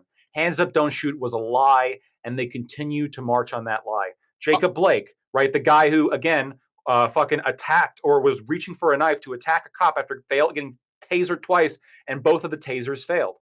Right, those are two right off the bat. I look into it more, and I know I can find more. What about the other? Hold on. I want to jump in here too. Hold on. There's also, it's not both just like of those are questionable. Really, like the ones that I think one of them was a 6-year or 8-year. No, it was a 12-year-old who pulled a fake but realistic looking gun and pointed it at a cop. That's questionable. They were in the car. Yes. Bullets go through windows. Yes, absolutely. Now, and especially if they're able to shoot him, their windows must have been down. So bullets can't hit people in a car. That is questionable. Tamir Rice, you can look into that. The kid had, and it's a tragedy, the kid had a gun that looked like a real gun, and he pointed it at the cops. Now, if we're talking about, I think the two cases I can think of that are not questionable, absolutely it is the case that the cops did something wrong, was George Floyd, and then that recent one, what's her name? Tamika. Not Tamika. Actually, that one has some questions too, not regarding her, but regarding the situation. But I'm talking about the woman who had the pot of water, where the cops. Oh yeah. What was her? I forget her name. But there was a recent case. I watched the full video, and looked into it. Like she literally, it was wholly unjustified. It was 2 that you denounced, a bunch that were questionable, and 2 that are definitely like. It's more than It's more than 2 that are complete lies. You'll have to give me a little bit of time to go through and remember all the specific names. Because I can't remember all the specific names. Yeah, off bat, I can name exactly 2, and you can name exactly 2. But hold on, that are questionable, by the way. Can you give me, besides George Floyd, can you give me one that is absolutely unequivocally police brutality? One, other than George Floyd. Sonia Massey? The Tamir Rice thing was a bit extreme. What do you do when somebody points what looks to be very realistically a gun at you? What do you do as a cop? I'm not sure they did. You don't point, just shoot them. Point at them, but like that's what the investigation says. I mean, I saw the video when the kid was just like playing around with the gun, twirling around, like. But before we get into this, like, let me try this, right? So it's like I'm reaching out to you. So that was my point. It's not so much that it's like because it's a white person that they don't care. I think that with these protests comes a little bit of nuance. Sometimes maybe they jump off the gun, but it's not like every single time something happens, there's giant protests and riots. It seems to be like specific instances. Tamir Rice, the grand jury declined to indict because the basis that Rice was drawing would appear to look like an actual firearm from his waist as the officer arrived. I mean, again, drawing questionable. Even then didn't point it at the officer, right? Drawing it out. So, bro, you show up and somebody starts pulling a gun out. Like, what are you gonna do? Hold on, but Second Amendment, like, I don't know, like, people are allowed to have weapons. No, but you're not allowed to make sudden moves with them when a cop's coming at you. Oh, no, he made a sudden move, and so now he has drawing gun. Yes. Gibbs has a gun. He makes a sudden move. I guess the cops can. No. I understand. I understand he was. Hold on. I understand he was a kid, and this is why. Like, again, it's a tragedy. I'm not saying that this was a bad person or this was like a horrible kid. I'm not saying that. What I'm saying is that this isn't like clear police brutality. Grand juries will indict. Grand juries will indict a ham sandwich. Okay, the fact that they didn't indict here is, I think, a testament to the fact that, hey, when like there is more circumstances here than just the cops overreact. But why did the protest want happen? To actually indict? Because he was just kid. Like going through the motion. So like I don't. I ask you to find one other than George Floyd that was clear police brutality. One. Okay, Sonia Massey. I would like to get it as well. I mentioned that one. Sonia Massey. That's the pot of boiling water lady. Yes, that was her name. Yes. I agree. Those are the only two that I can think of. Can you name any other ones like that were clear police brutality? Because I can name two that are complete bullshit. Mike Brown and Jacob Blake, both which led to mass riots, both complete bullshit. The point isn't for me to have like something that's clear police brutality. I'm saying for the reason why these people rioted or protested would be whatever situation happened gave them the feels where they were like, this was clearly police brutality. So they're like, this is a kid who got shot. This is someone who was getting. They said that about Mike Brown. Why should we trust their opinion? The guy, there was a guy in the Walmart. Tyree Nichols too. Tyree Nichols is that? Yeah. I'll look into him. Give me a second. I was thinking the one in the Walmart. There was another one who had a toy gun that was from that. I think it was a Walmart. I believe it was a Walmart. That toy gun that was sold in that store, right? And then some person in the store said there was a black guy like brandishing a weapon.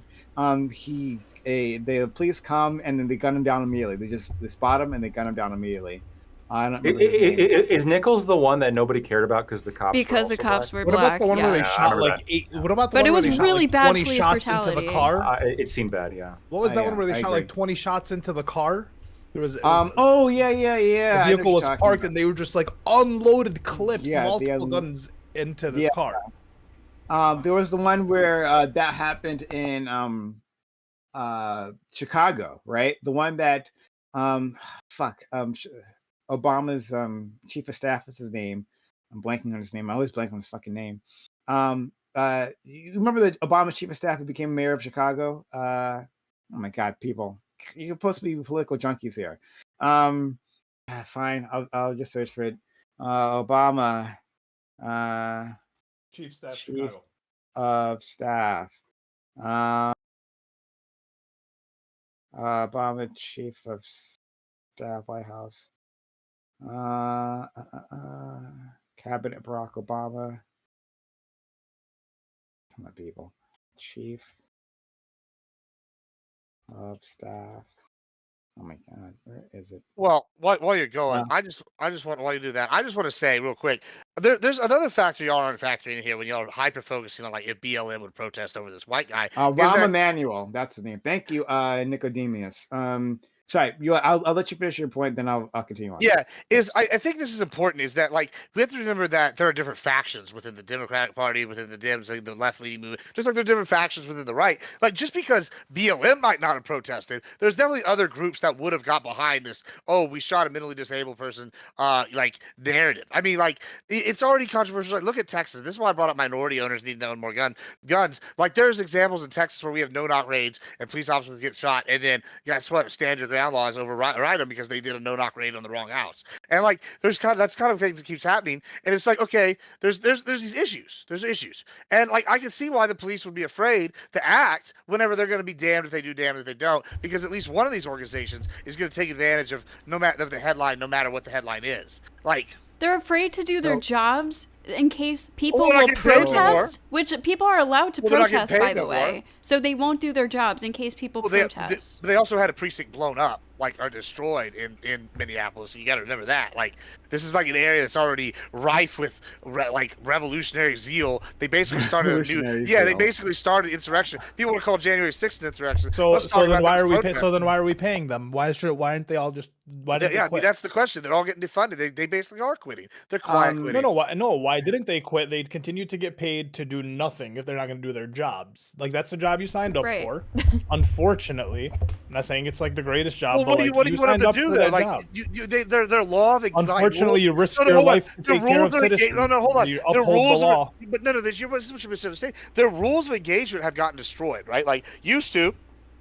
It was clear cut. Now it's if we do this, we get in trouble. It was never clear cut. That's the whole problem. You guys heard defund the police instead of hearing like reallocate, which defund the police was a terrible slogan, but you instantly heard take all the money away from the police and just don't have any police. That isn't what defund the police means. It means look into like how this shit's getting funded, what's going on, where your money is going, where are tax dollars for these people that are supposed to protect the community. Before we go down that.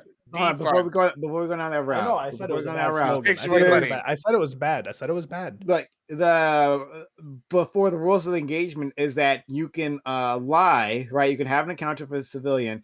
You can lie about it, and you can say, "Well, they attacked me, right? I was defending myself," and then you can just get away with that. You can arrest them. You can beat them up. But now that they are cell phone camera footage, there is a blowback. For police's behavior, right? Now there is a counter to that, and then bitch ass police, now are crying because people say, "Wait a minute, this doesn't look right. Hey, let's look into this." And then like, we can't do our jobs if your job involves harassing civilians, like a wild violence against civilians. Yeah, there's a problem with that, and I think police absolutely should be hesitant. When they're doing their jobs, like that's actually the thing. You should be hesitant. You should want. It shouldn't matter to you what the public thinks. It doesn't mean that you don't do the job. It's like, hey, I'm going to think about the amount of force that I'm going to use. Right? Like, yes, the police should hesitate before firing that weapon, because it might take a life. So, take a beat to think about it. Just don't go, "Hey, I think there's a weapon in the shadows, maybe, right? I don't know what that object is in their hand, so I'm going to gun them down." Oh, no, turns out it's a cell phone. So actually, yes, they should be hesitant, 100%. I was going to reach out again, right? See, I'm so magnanimous, right? And people don't know me for my... for this kind of kindness I have, right? But reach out again to my friend Lactoid about how there are examples of there are cases where people are claiming, unfair police violence, but if you examine the case, right, like it's not nearly as clear cut. And maybe that person, maybe it was actually a justified case, right? And self-defense situations, not just police, but also like Kyle Rittenhouse and Daniel Penny. I'm not talking about Daniel Penny. We'll have to talk about Daniel Penny later. I'm just gonna leave that one alone for now. But the point, definitely let's leave citizens out of it because this is complicated enough, right? Let's talk about the cops. So sure. There could be that. I will say that when these movements start, right, not just about like this, right, police violence, right, when there is a pushback against, especially state violence, right, it was some sort of popular uprising, like the initial reason doesn't tend to matter as much, right? There's a boiling over of tensions. So consider what was happening in the UK, and I'm not sure if it's still happening right now. I don't think so. Where that anti-immigrant sentiment happened, where that there was the recent immigrants who came. One was from, I forget which country, Rwanda or something. One of those. Anyway, black guy, right? Goes into a dance hall for young girls, right? They're having a little Taylor Swift concert, and he like shoots and he kills them. And it explodes very quickly, right? And in absence of any information, it explodes like, well, this is a Muslim individual who came in and was like, he gunned down these little girls, and it's like some Islamic extremists, right? Well, this guy was Christian, as far as we know. And I believe he was born in the UK. His family, I believe, his parents were immigrants. They were Welsh. But it turned into like Islamic extremists. Like, this is what we do, right? This is what they do to us. But and like this information was like quickly disseminated afterwards, right? Like, hey, this is actually the case. It's not what you guys think it is. But there was these riots that happened in England, right? I'm guessing a lot of you guys didn't follow this, but like this is we got to talk about this. It was the Rwandan who. Oh yeah, we did talk about that here. His family was Rwandan. He was Welsh. Rwanda's a 98% Christian nation. Yeah. So, but yeah, we did talk about that. Thank you. Shout out to my friend Ali there. But that spread, right? But like the initial reason didn't matter anymore, because it wasn't just this incident that like sparked it off. If that incident had happened by itself, literally I guarantee you nothing would have happened, right? Other than like, I don't know, there maybe like a spike in hate crimes around that period of time. But like that by itself doesn't have this massive uprising in England. It's a collective it's a narrative among the population that there's this issue, right? That these people are a problem, and that something needs to be done, and our country is being taken away from us, and that boils over this spark. Same thing with now you could say that was illegitimate, right? And I would say like I don't agree with those guys, right? But I do agree more with the BLM protesters, right? But in the end, it works the same way. Could you like? But yeah, I see the point you're making, but do you agree that like narratives could be false or at the very least hyper exaggerated? Like, let me ask you, yes. And I want to get your answer, and I want to get Ali's answer to this. In 2019, right? This was just before George Floyd, right? This was the year before George Floyd. In 2019, how many unarmed black men do you think were killed by the police in the entirety of America? I mean, I've heard if you had to estimate it. I've heard this, like, people estimate thousands, and it's really like 12 or something like that. I get the sentiment. Well, don't spoil it, Ali. I think Prime has heard. There's no way Prime hasn't heard the sentiment either. I was relying on perhaps him not recalling, and I want to hear his genuine thought, because people act as though maybe your brain is recognizing the number, but the number is astronomically small. I was going to say 19. I got to push back against you now. I got to push. Wait. 19 is good. It's between 13 and 27. Hold on. Let's just push back against you. Do you agree that narratives can also be true? Right, but this one's not true. Okay, this one's according not. to the numbers. Hold on. You said so. Okay, Prime was just talking about immigration being an issue in the UK. We say immigration is an issue down here. We say crime's an issue down here. We've been told it's not true for so long. Like, can you sympathize with the people in the UK who were like, hey, we've seen, hold on, let me finish. The people in the UK are like, oh, the immigration is a problem. We're seeing these problems, crime. My uncle got, my sister got raped or something. This happened, whatever. I'm seeing crime down here. I'm going, this crime's happening. Just since Modi was here for a month, we saw an uptick in crime here in California. We've seen, hold on, stop. Shh. And like, listen, there's there's like crime. We've seen problems with the immigration. Like, okay, hey, there's a thing where like people go, hey, we are seeing this, right? Our anecdotal lives. This is an issue we're dealing with here, and we're going, hey, this is a narrative we're saying, and then to be just totally dismissed and go, oh, well, that narrative is false. Like, but it can be. But it can be. Hold on. I got to fight against this. Hold on, that's the same thing that Prime and them are saying. Is like these guys are seeing a narrative. There might be some truth to it. You're saying only 12 people, but I would argue that most of my African American friends would also see issues with whenever they're with policing, like from their anecdotal examples.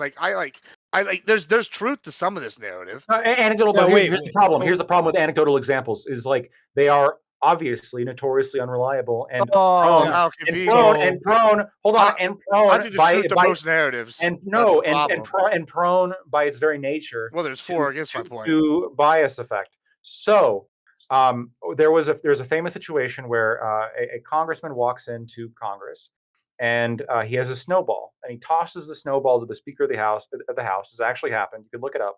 And he says, I got your global warming here for you. And in this congressman's mind, global warming can't be happening because it's snowing outside, because he has a snowball. Of course, how could there be global warming if it's cold where he is? If he has the snowball, Gibbs, how could it be global warming? But hold on, when the data shows be true. You're wrong. When the data shows that you're wrong. You're wrong on this one. All right, hold on. This is the problem. Now you're giving Democrats all the point. This is why he's a socialist. And right here, because listen, we go see. If I go outside, global warming is real. If I go, so is inflation. If I go outside, and talk about 21%. Inflation is also real. Well, cool. So if I go outside, and the stats back up both of those things. Here's the thing. This is the whole thing about liars. They good liars, bad liars, statistics. I can go out there right now and say there's 21% inflation, and then someone on the Dems are going to go, well, there's only 2.25% inflation if we look at it from this metric. Like, sure, they would be statistically wrong. Gibbs. They would be statistically incorrect. There's statistics for the immigration and crime being an issue. We've seen those stats too. No, we've seen those stats too. Look, you have to have stats if you're ever going to make every stereotype has some kernel of truth. Not every single one. Like, come on, not every single. They can, but not every single one. Even the bad ones have some kind of kernel of truth. Maybe back one time and I did that. No, you're ridiculous. If you're going to make reality, Papa, it's called reality. If you're going to make generalized statements, you have to have more than just I saw or my cousin once saw. No, absolutely not. You can have anecdotal experiences and you can say, look, the stats show this is true and this is what I've experienced. Like, I have experienced these stats and I'm going to make a general statement because stats demonstrate this is generally true. Let me finish up. Okay, then after that, we're going to go to Ali and Corey. Yeah, we want to bring up.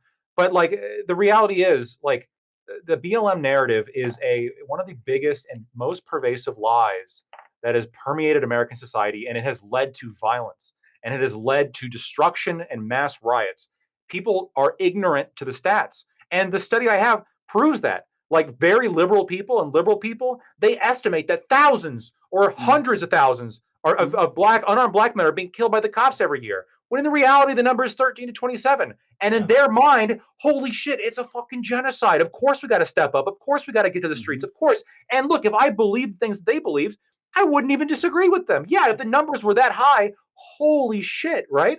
But they've been lied to, and the disinformation machine has convinced them otherwise. And now they have this belief that yes, they might personally have seen on CNN a video of like one or two black people dying unjustly by the police, but this in a country of 320 million people does not happen regularly. What's far more likely is being killed by a criminal. That is far more likely, especially in the black community. Cool.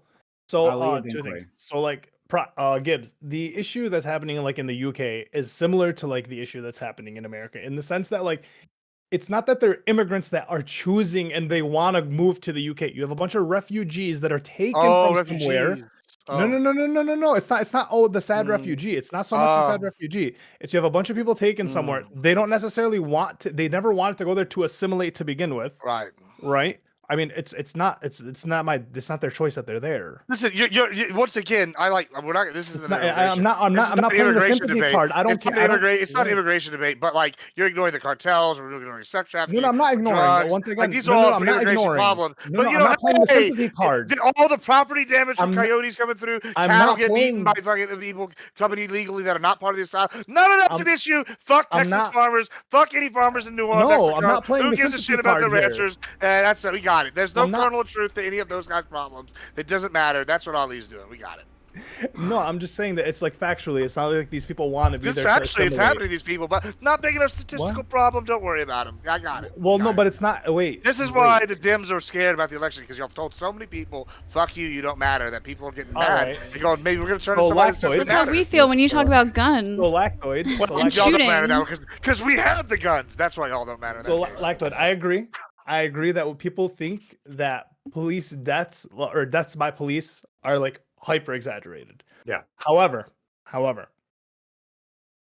man, the masses. Listen, general people are stupid. I can't really tell you anything about general people. However, when I hear police brutality, I don't instantly think about like deaths. Death really is kind of like, man, though those people got to escape the future police brutality. What about all the people that are beating wrongfully in jail, just kind of have police harassment? All of these are in part of police brutality. So yes, hundreds of thousands of people are dealing with police brutality every single day. It doesn't always have to be death. The death number means absolutely nothing to like the police brutality argument.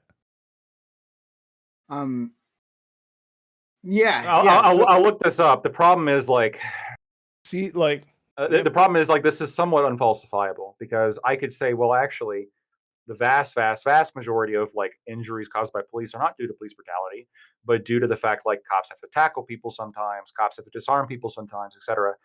But then you could say, well, a lot of police brutality cases go unreported, and it's there's no way I can counter that because we don't have the data, because you're saying it's unreported. So I agree with you. There is some proportion, obviously, of people who are unjustly brutalized by police that aren't killed. This is obviously true, and I'm willing to even accept that it's going to be higher than the amount of people that are killed. But the problem is, I don't even know where to start, where to think where these numbers are, because I surely can't take the word of the same people telling me that 10,000 black people are killed by the police every year, because they're either they're liars or they are completely delusional. I mean, we can play the game. Who do I believe? I'm gonna ask you, like, you know, we're gonna start at 1,000. Do you think like 1,000 people are like, you know? Like I said, I can't even begin to guess. I don't fucking know. I think you can. I think you can give me a fair estimate. Bro, it might be only 1% of Americans. Only 1% of Americans. Hold on. Only 13 to 27, like in the entirety of 2019. It could be 100. I don't know. It could be 50. I don't know. You don't know either. But if you had to have a fair guess, like we can't guess this because the reason why we can't guess this is because we never address it. So then we don't guess it because we can never like get to it. Or this number's so small, everybody cares about that. We don't care about bigger issues, bigger numbers. I'm going again to reach out to Lactoid. God, I'm caping for Lactoid. I tried to meet him somewhere. Lactoid, but like, so I don't like. I think it's really difficult. It's extremely difficult to do this, right? Like because one, like, where would you get the numbers for this, right? Would you get the numbers that like the police have used unjustified force from the police, right? Like to do arrests. Where would you get that number? But that's the whole point of the movement is to look into these things.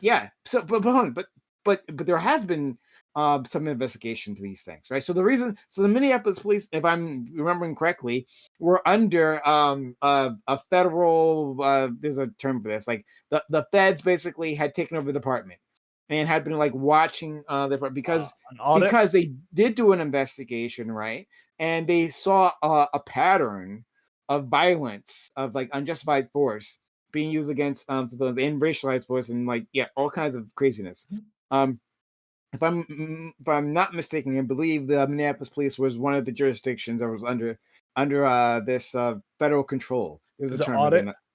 It's not an audit. I mean, they audited the police, but like the term for when the feds basically take over the department there's a term for it, and I just can't remember the name right now. in any case, but there's a report, right? There's a report, and it tells a pattern of this violence, and they say like it's big enough that like we have to step in. Now, but I don't think that report includes, right, like an estimate of like just of like within a year, like how often like this happens, because I guess all you can do there is like reach out to the community, like go through some cases that seem funny, like look at two complaints, right, in terms of like the ones who actually go to like a police oversight board and like look at those complaints and like, okay, is this a legitimate complaint, and do like a full like slow investigation. But like otherwise, the numbers would just come from the police themselves. The police will say, "Well, no, we were but fine." Isn't that what defund the police what actually was like? The actuality was, hey, look into these things. Take the money and the resources that you're doing. Reallocate it. Let's look into this shit. I know that defund the police was a horrible name. But I agree. I agree with you on this. Yeah, I'm specifically the only thing I was responding to was this estimate as to how many cases happen, and like give me a fair. I think that's fair. That's fair. Okay, fair enough. Let's go to our friend Corey. Corey's been waiting. Well, I do want to say that I'm happy to see my two favorite socialists, Lactoid and Prime, working together and allied here. Yeah. Yeah. Wonder Twins power activate. Come on.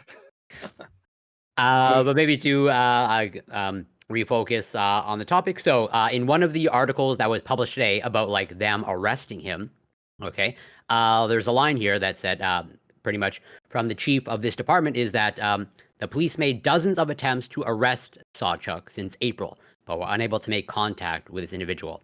And so even if I grant that, there was concerns about optics and, whatever, Black Lives Matter, blah, blah, blah, does it not seem like a failure to like, you can't solve this problem in like 6 months of like how to arrest this person, given the fact that they had, I don't know how long these arrest warrants were out there for, but I think there were at least 3. And also in the context of, I think there were at least like a dozen restraining orders. And then the chief of police himself said that we failed this victim. So isn't that just an admission of like failure, like bad policing, straight up? Well, is it bad policing? I mean, here's the part of the thing though, is like it's bad policing, maybe, but it's also we know for a fact that. Hold on. I'm trying to avoid another riot. Hold on. Listen. They are down since 2020. They have not met a recruiting goal, so clearly they have a manpower issue. Why would you work there? Why would you work there? One, obviously you work there. Your community hates you. Like you're putting your life on the line. If you shoot somebody, so though. Sure, but like, listen, if you well, good, okay. So you're telling you exactly what they got, exactly what they wanted. They defunded the police. The police don't have the manpower. Now they're just over here afraid to take any action because if they take an action, they're damned. If they don't, this is at what point? Hold on. At what point do you have to live in the mess that you created? At what point do you take accountability for this? Like, okay, we said actually defund the police. You're basically arrested him. You're basically saying the police are so bad at their jobs that they can't do them. Because they're so bad at them, they're afraid they're going to mess up. They said that we don't want police. The police are like, well, we're just not going to do anything then. They didn't say they don't want police. We don't want crooked, corrupt police. The police. I don't want to be. Look, I hate to use this word. I feel like there's a little bit of gaslighting happening. I know that it's a lot of gaslighting. Defund the police. Initially, Gibbs. First of all, it's unhealthy. But second of all, at the beginning, defund the police wasn't just like a. Oh, like, we're not saying take away money. We're just saying, like, add money for other. No, defund the police initially. And throughout its duration, some large part of the organization was explicitly for pulling resources away from the police department. That's what they wanted to do. They wanted to purposes of 4 years ago. They wanted to put the money into like social services, into like medical services, and they wanted to pull it and put it into like general societal care, because their argument was cops are bad at their jobs. When they show up, things often get worse. When you call the police, it's basically violence. When the cops have to come in to do something, that's basically violence. Don't call the cops on people. That's basically violence. I'm pretty sure right now on BLM's website, they have like a thing. Don't call the police if you can avoid it. Like shit like that, right? In fact, we've had panels about like, calling the police is bad, if you do it in a particular way, or if you do it like. Well, they also did defund the police. They actually moved. Can I respond to that? They did, but then the crime rate, right? But then the crime rate jacked up so high that they took that back. They did. This is all calling the police for being in the park or like whatever it was. So that's where the don't call the police comes into play. This is all, I think, pretty irrelevant. So although I could be wrong, so I'm obviously not a lawyer like Lacto. So so we're on the same page that there were arrest warrants out for this person. Is that correct? Are we on the same page about that? Yeah. Okay. Now 3, I think, and 12, and literally 12 restraining orders. Yeah. Yeah. And so if you're able to like walk me through, like give me the cliff notes, like how are arrest warrants like given out? And do these come from citizens or no? So arrest warrants are issued by they're going to be issued by a judge, right? So a judge in that area issued an arrest warrant. Basically, like he'd been accused of a crime, and he said, "Look, we have to arrest this guy, make him answer to the crime." And apparently, this happened 3 different times. And then a warrant goes out to the police force. And most of the time, by the way, for most warrants, police, like if they happen to come across you and they run you and they find a warrant, then they'll take you in, right? Some warrants they don't take you in if they're far enough away or if they're low enough amounts. It's somewhat more rare, but if your warrants are particularly bad, then they'll show up at your house and potentially even do raids on your house. That has happened in the past, and that's what happened with Breonna Taylor, right? And that led to that death, right? Because there was shooting back and forth. And so I think one of the concerns is, well, what if that happens again? Like with what happened with Breonna Taylor? What if we kick open the door and there's some woman there sleeping that we don't know about? What if there's a kid that we don't know about? What if this guy has a gun? Which again, violent history. He likely does, and he's likely going to shoot at us. And if he shoots at us, we're going to have to shoot back, and someone's going to die, right? They wanted to avoid that situation. Yeah, and so in your mind, in the about 5 or 6 months, again, they want to arrest this person since April. They could not have overcome those hurdles, No. This guy was a hermit. So the neighbors called the police on him like 19 times or something like that. Yes, but the problem is he never left his house. So like they would show up at his house and like knock on the door, hey, come out or whatever. And he's not responding, and so he's in there with a bunch of guns, and God knows what else or who else. The door and shoot, and he misses, hits a neighbor. Yeah, the only way the police are going to be able to take this guy into custody before this happens is kick down the door, run in with tactical gear, and take this guy down.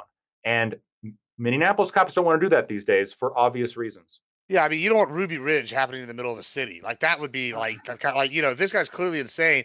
Like, who's going to get blamed if they do that, and then, like, the neighbors that called the cops got shot by, like, thank you once again, the neighbor did get shot, though. And, oh, wow, in the same minute. Holy crap. If, quote-unquote, defund the police meant just do better, then, quote-unquote, stop the steal actually just meant investigate more. Same, but different. It's just hyperbole. Just do better. Well, hold on. Did anyone say that? Lawson, did everyone say that defund the police meant just do better? That's what Ali was saying. Was that Ali? Yeah, Ali was saying that as it lost popularity. Defund police, which is ironic because it literally meant to defund them. That's what they went and did. And all these it turned into it went from let's pull resources away from the police departments to, oh shit, that's becoming less popular because crime is skyrocketing. So it's bad messaging. It's more of like a principle, philosophical point as opposed to what they initially were for. They'll say it was pulling money away. Yeah, it's called gaslighting. That's what the Dems are always doing, I hear. Yeah. So anyway, looking at the thing that was provided by, I guess, Gibbs. Yeah, like they use SWAT to take him in. This guy, they actually use SWAT.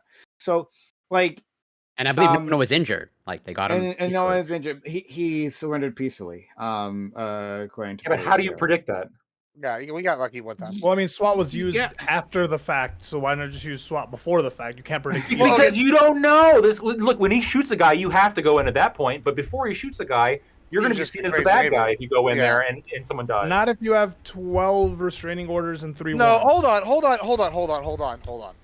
Don't hit me with that bullshit. Like I'm sorry, that's bullshit. They literally painted that Rosenbaum a literal child diddler of Diddy proportions. Jacob Blake, Mike Brown. Of Diddy proportions as a victim when he got shot. There's a difference between this neighbor getting shot and them going in and everything that happened before. hold on. It's simple. The context was this guy had not committed a violent enough crime for them to go in with SWAT. This guy then did shoot somebody, and they went in with SWAT. Like, it's totally different scenarios. So the context is they would have got fucked if they went in there and somebody else died. Like, that's the context. I'm curious how many other arrests and like stops and whatever, like dangerous situations the Minneapolis police have done over these past 4 years, and or like which ones they just haven't because they're too scared of protesters now. I mean, again, I have the stats. I posted it in the group chat. I mean, it absolutely is the case. The police are more apprehensive to do their job now. This is over 5 years. They are more apprehensive, or I guess 4 years.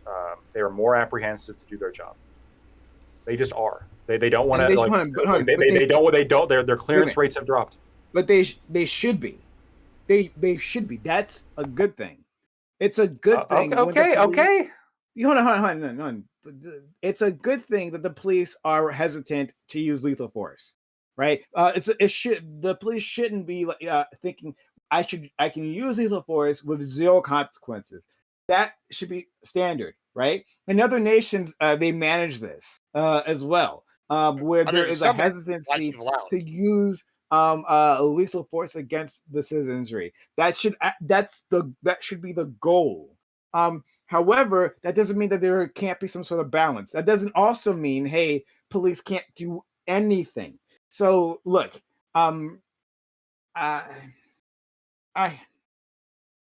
when talking about a movement, right? Like the Black Lives Matter or the Jan 6 riots or anything like that, right? There are slogans that are put out. There are messages that are put out. And whatever lofty goals might have been the beginning, the nexus of these things, they get flattened, right?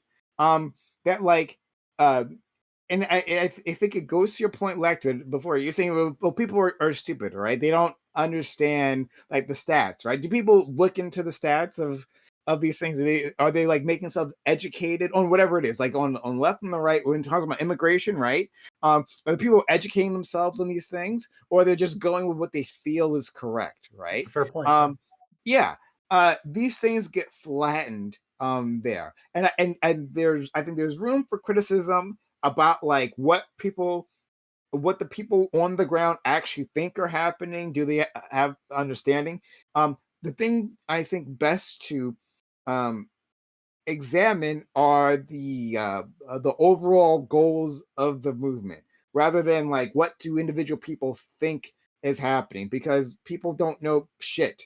And I've been a part of a few protest movements, and I know this dearly. People don't know shit. Like when talking about like what do we want out of the police, I'll talk about what I want, right? So I guess I can't speak for the world.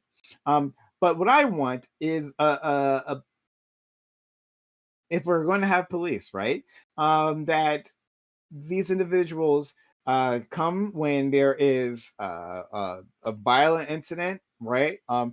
That, and when they show up to that incident, the response isn't immediately, hey, let's escalate, right? That I want a police force that tries to de-escalate situations when they can. That's not always a possibility, of course, right? But it tries to de-escalate the situation. That the default is to preserve life, rather than, hey, preserve the life of citizens and not necessarily themselves, right? This is the risky part, where you go in a situation and you may be uncertain, but rather than simply shooting because you're scared, right? Like shoot because from your vantage point, and your vantage point might be incorrect, right? But from your vantage point, it seems like this individual is a danger to the public, and is going to unleash like a force upon them, and you have to stop them, right? Like that the case with the two teenage girls who are fighting. The one girl like is about to attack the other one, right? And the cop shoots in the back. You know what I'm talking about, Lactoid, right?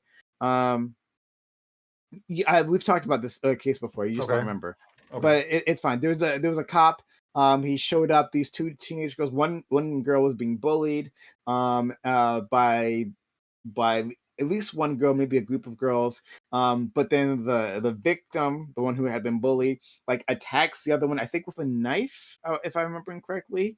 And the officer, some distance away, sees this and shoots this teenage girl, black girl, and shoots her. And then there's a discussion about whether that should have happened, right? Well, from his vantage point, right, he saw that she's about to like kill another person, and he thought like the best way to stop this was through shooting her. That seems a fair use of force there. So it's not about like preserving their life. The idea that it's better to be judged by 6 than judged by 12 than carried out by 6, right? I think that's disgusting. That's disgusting. It leads them to take awful actions, right? Because they're terrified themselves. So yeah, that's what I want. Not that they can't take these actions, but they should be careful. They should be planning it, right? Not that SWAT can't be used. I think that you should have SWAT. SWAT should have been used previously here to go and get this guy. But yeah, you'd have to consider it. And yes, there might be blowback. I think that's okay. That's okay. The police should be able to defend themselves against that blowback if there's a lethal use of force. But they should be hesitant, right? And I thought the conservatives agreed with me on this. I mean, conservatives have told me all about how important the Second Amendment is. And why is it important? Because it deters state violence. It makes them, as we've seen in this particular case, this guy is armed, right? His Second Amendment rights, and I've argued with both of these two on this top row about this constantly. He has a Second Amendment rights to those guns. And well, he doesn't. I get the point. Yeah, because the police know he's armed. Then they think twice. For 6 months they don't go in. Right? Sounds like two-way work in that case. Yeah. So but according to but the point is, so I'm not even examining. I'm not even criticizing you on the Second Amendment thing for now, right? Just for this moment. But the point is that you all have been telling me that you want to curb state violence. Well, this is what that looks like, right? So I get the point, and from the beginning, I said, what I want there to be, not necessarily no criticism of police, but what I think they're concerned about is the sort of snap judgments that I think you've acknowledged the problem, where you have people who are very stupid and they just sort of, without fully evaluating the evidence, sometimes without even hearing about the case, like they'll just like, oh, I think something like this happened. I'm gonna like go out to the streets and start blowing shit up or start burning shit down. And I think that's a big problem. So yeah, in the case in which the police defend themselves to a rational audience, I wouldn't have a problem with that. The problem is, I think they're dealing with an irrational audience that doesn't care about facts. I think we saw that with Mike Brown. I think we saw that with Jacob Blake. I think that on top of that, this is a city that is particularly sensitive to police issues these days because of the multiple instances that have happened there.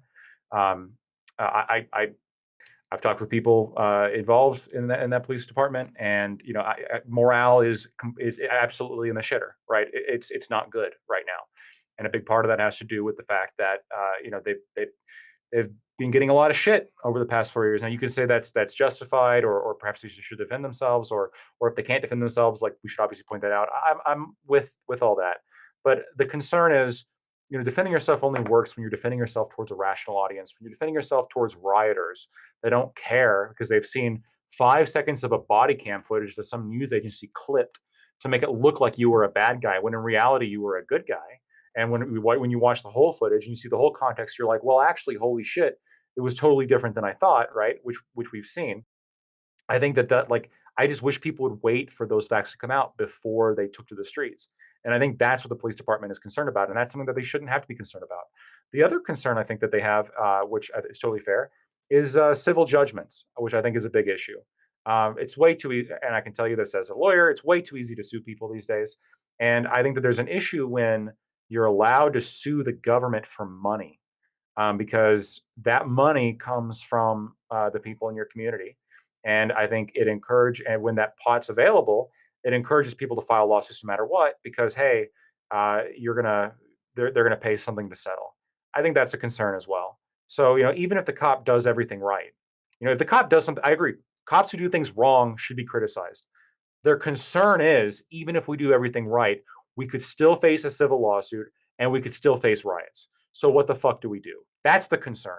If we can remove those concerns and just have it be, well, we're dealing with a rational crowd that will attack them once we determine they've done something wrong, then I would have no problem. Then yes, state power should always be criticized, but it should be criticized justly based on the facts of the matter. Like that's what I want to see. And I'm just concerned that I don't think that they thought that they would get that, and that's why they're not enforcing the law in Minneapolis.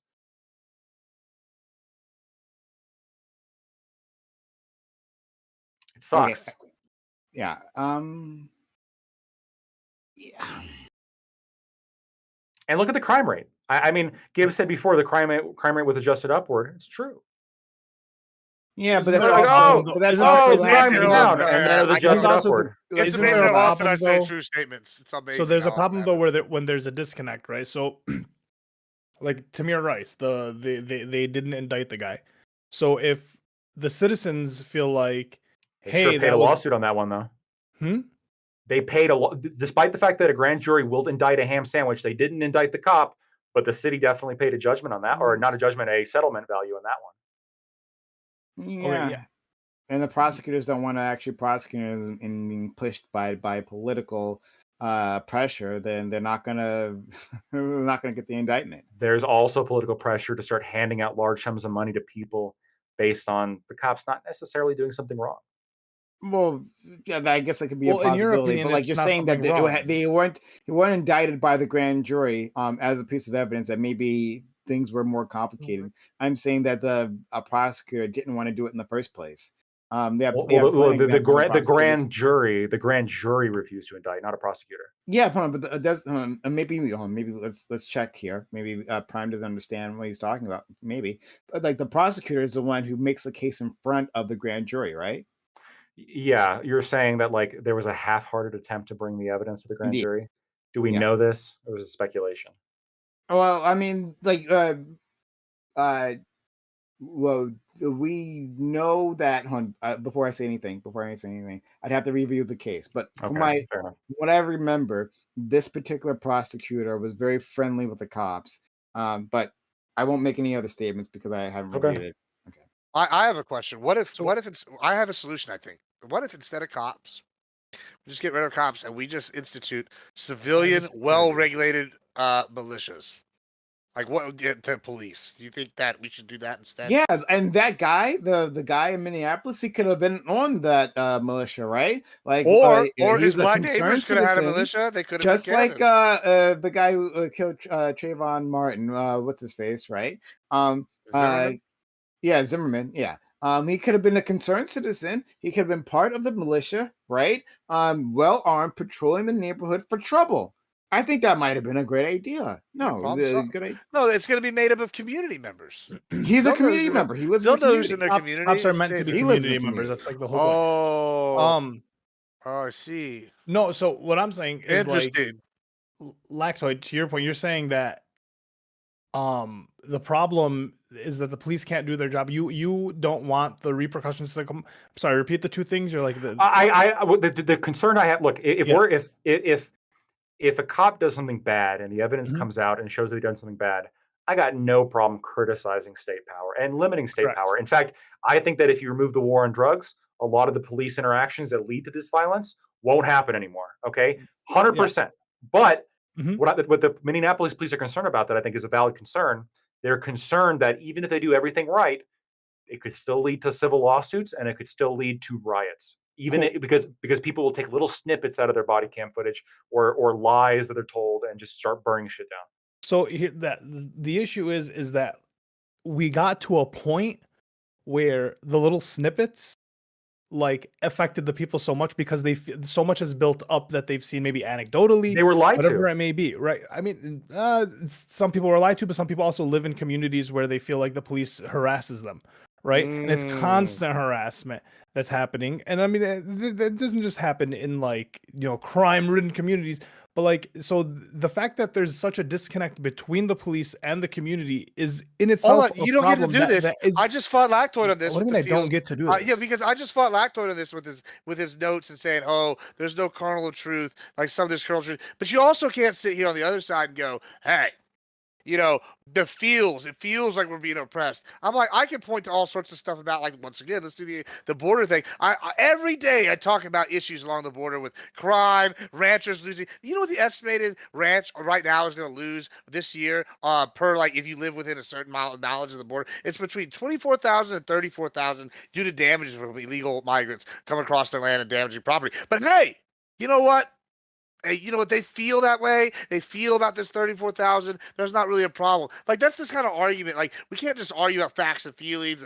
It's like there's no winning nowadays with this. Like, it's either we have police or we have militias. With the militias, we get the clans, we get the terrorists, we get the whatever. Or we have police and we have people going in here going, hey, this is a agreed upon group that's going to sit here and they're going to enforce the nation's laws. You can't have it both ways. Like, you can, it's one or the other. Oh, okay. Because well, police are public servants, right? Whether we want them, whether you think they are or not, they are public servants. They're meant to protect and serve the community. They're typically meant to be of the community so they can understand the community struggles as to better police the community. Because the point of police isn't just to create criminals and have criminals; it's to just protect people and keep the state like generally safe, right? And so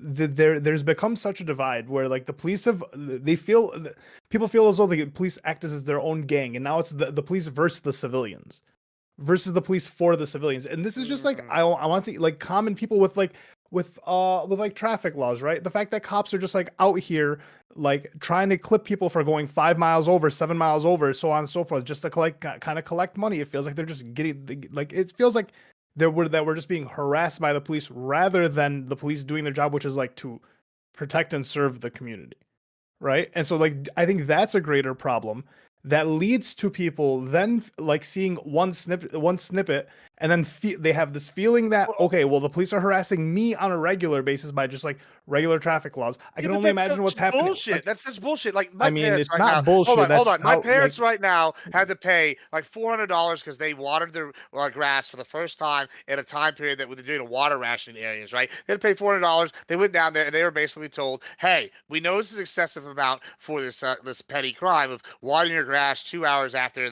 the time. And it was like an automated system. He didn't even know it was going to go off. Whatever. Now, my dad, he's like this law and order guy, right? He's real upset about it. He's like, oh, I can't believe this happened, yada, yada. However, there is something to be said. Guess what? He went in there and he fixed the auto thing to make sure it's at those correct times now after this wind enforcement. So sometimes, yeah, you got to go stop people for like, pulling them over for driving 10 miles over, 5 miles over. And while you got them pulled over, let's run their plates, see if they got warrants. Yeah, okay, that's not harassment. That's just enforcing the laws. Like, sure, I'm sorry that certain groups of people want to say, hey, our culture says these laws don't matter, but like the laws matter to everybody. No, sure, but none of what you said matters to like the fact that these people feel and act on their feelings. They feel and act. It doesn't matter. People act on their feelings, so their feelings create actions. So whether or not we agree with the fact that their feelings should create actions, it does. And I'm saying that is the problem, is that they have these feelings, and that this is an issue that they have these feelings and that they see these snippets. But I'm saying that this should be like remanded by the police. The police need to do better at showing that they are intertwined and a part of the community that they're there to serve. They do need to make more of a presence. One way or another, show how I'm not the PR guy for police, but yeah, there does need to be like more like, and it needs to come from the police, considering the fact that the citizens are paying for the police to have the job. They are the workers for the community, right? Wrong? Yeah, you're wrong. So if everyone's complaining about police brutality, it's then up to the police chiefs to look into it rather than just cover it up. And so if enough people are complaining about these things, there clearly is a problem. And if they feel that the problem isn't being solved, then what else do you want them to do other than riot against the police, who are just citizens that are there basically to police, not that are there policing over them? So you just kind of feel like you have this security guard that doesn't listen to you. I literally watch it's so ridiculous. This is the same kind of argument. You can think I'll give you another anecdotal argument. It doesn't matter if it's ridiculous. That's what's happening. I watched the other night. The police broke up a fight by spraying pepper spray on two groups of people. They didn't even arrest anybody. They just sprayed some pepper spray. People left out of there. Dispersed the crowd. As far as I know, nobody's been arrested for either of these groups. But guess what? Afterwards, all night I heard how brutal the police were for spraying people with pepper spray. It's just there's no winning. If they didn't even arrest somebody, they just broke up a fight and made sure nobody got hurt. Oh, it's too brutal for spraying pepper spray. Like there's no winning with this kind of narrative. I don't know. Yeah, so like the reason is because people feel like the police are just there to harass them rather than being part of community. So Lactoid, like, would you not then agree that it is up to the police to do the look, optics thing. Are great. Yeah. Optics, no, not optics. Not optics. Be better. Well, no. Be better. But what I'm saying is, I'm saying optics. I think you're describing optics because look, this is probably where again there's a situation where me and Prime are going to disagree. The communities, Black Lives Matter is really supposedly representing Black communities and police interactions with Black communities. If Black communities were policed in accordance with their crime rate, they'd be policed more, not less. So the perception of these police are here, there's too much police, there's over policing. It's just that. It's a perception. It's a wrong perception. It's fueled by the media. It's fueled by, I think, this victim complex that has been created by the media and put on to the communities that suffer from crime. And look, you agree with me, mass delusion and mass influence and propaganda works. Like, let me ask you, Ollie, do you think the 2020 election was stolen? No. A lot of people do. Are their feelings valid about this, or have they all been lied to? Well, no, but regardless of their feelings are valid or not, their feelings create action. Their feelings create action, right? Yes. If we're just looking to explain BLM and the riots, yes, I agree with you. The lies that have been perpetuated led to the violence. Yeah, and so like now, how do you combat this other than combating the misinformation? Which again, going back to what I said at the beginning, optics. Yes, the police should make a big effort to optically look like they're all fucking, Andy Griffith, that they're all out there, like, helping everybody out. Oh, happy doodles. Right? That's what they're supposed to be doing. And yes. And they could do that if, honestly, in my opinion, they could be doing that a lot more if it wasn't for the drug war. But because then people wouldn't have to be fucking terrified of like, oh God, like what are the cops gonna think? That was but like there you go. They have the reason. So like if you can agree that the drug war kind of like exacerbates a lot of this shit, it does. Then you can see why like the citizens are acting the way they act, and it's not the fault of the citizens for reacting to small snippets when they're living in constant states of paranoia. Sure. Again, it goes on to explain it, but it doesn't justify it. I understand why these. I don't need to justify it. I need to. I know. I understand. This is why I'm saying optics. Like I agree, the police should be better at optics. That's the only way to actually solve this. Optics and ending the drug war. There's nothing else. Hold on, and add a third one. Get the Democrats to stop being dishonest and gaslighting us all the time about it. Okay, whoa, Gibbs. I said realistic things we can do. Oh, okay? I'm not gonna lie. You're right.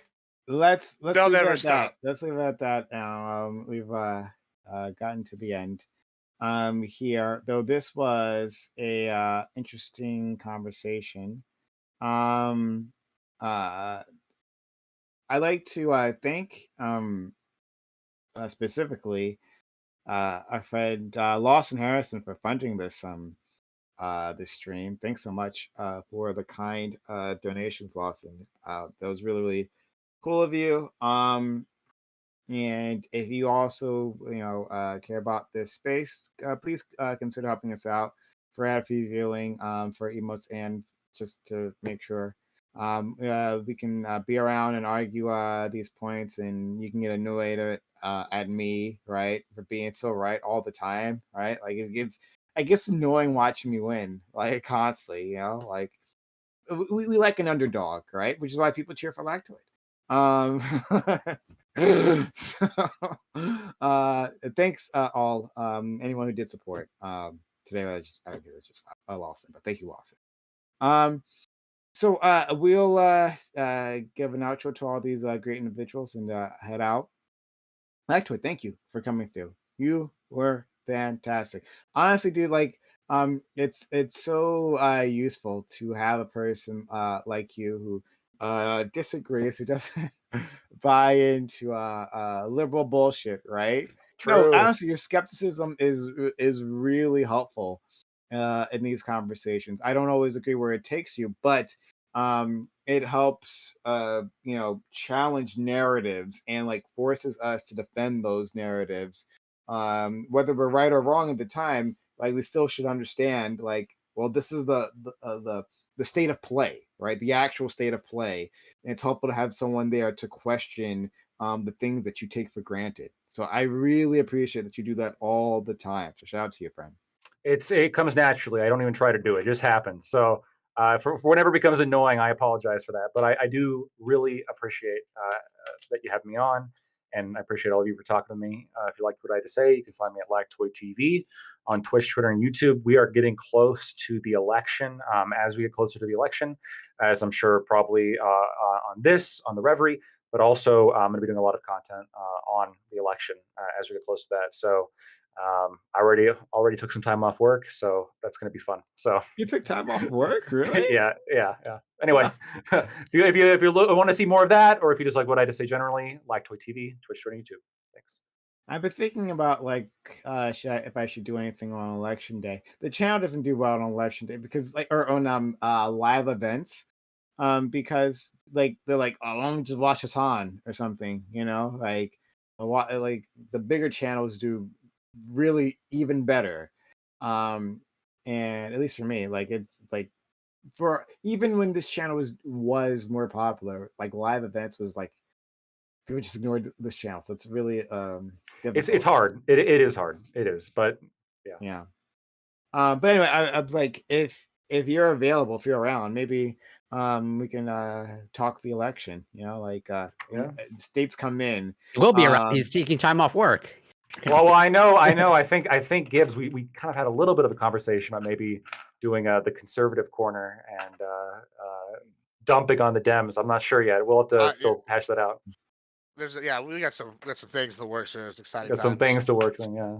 Okay. Well, hey, Paramount, you don't want Kamala to win either, so you can. You can come bash Kamala with us.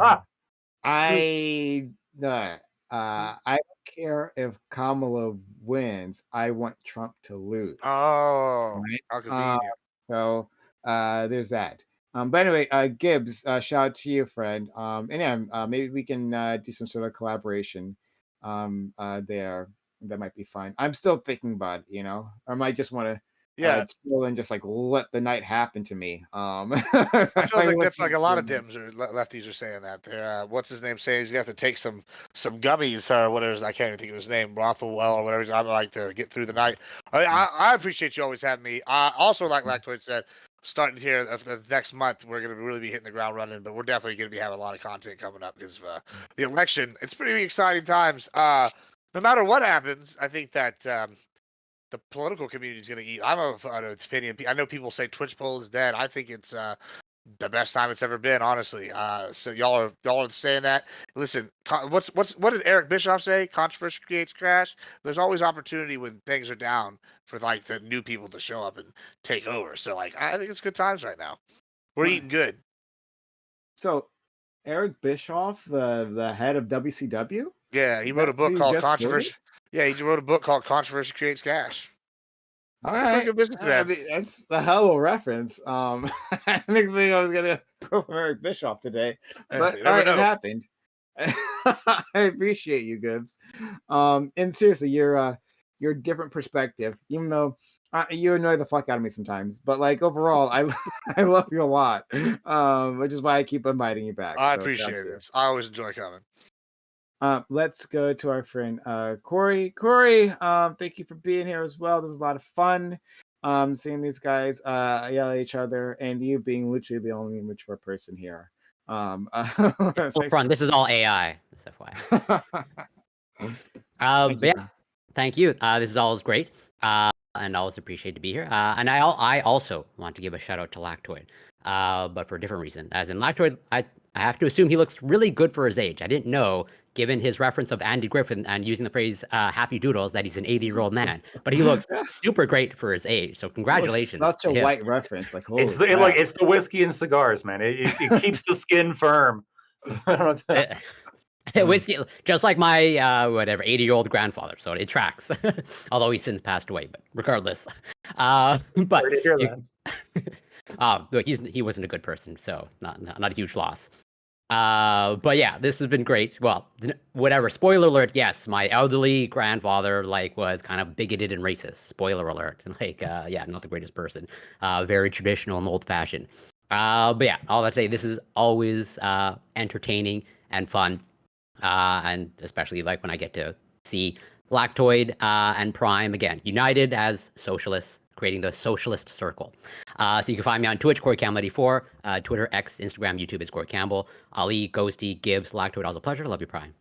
Yeah, I mean, today was a shocking day with Lactoid declaring his allegiance with Leninism and talking about just how communism is full of a lot of rational people. We got a lot of good ideas on the other side. That's what I heard, right? Is that what you heard, Corey? That's exactly what I heard. I've been a writing lot it all good down. Ideas over there, right? Yeah. What else? You have just good people on both sides, is what Lactoid said. And people just keep taking them out of context. It's crazy. Thank you. Let's go to our friend Ghosty. Ghosty, thanks for coming here. Right. Took a break. Her arm was tired. For whipping her servants, just for funsies. But she rested up, right? Now she's ready to go, right? Yeah. But Ghosty, thank you for stopping by. No, thanks for having me on, and thanks everybody for talking with me and stuff. It's always a good time. I just want to say I've been going through the Minneapolis police briefs, and only 2 or 3 weeks ago, they were able to go into an apartment and get this armed man out peacefully. They did it successfully. Nobody died. Wow. And they went in and stopped this. They knew he had a firearm and they were able to do it. So I don't know what his race was or anything, but I'm just saying, I don't particularly trust this police department. And I also don't think that if you are a police department that has criticism, that's an excuse to just stop working your job. Just stop doing your job. So, but yeah, I'm Ghosty. It's spelled with a 6, and I'm on YouTube. Thanks, everybody.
Yeah, me too. My headphones died.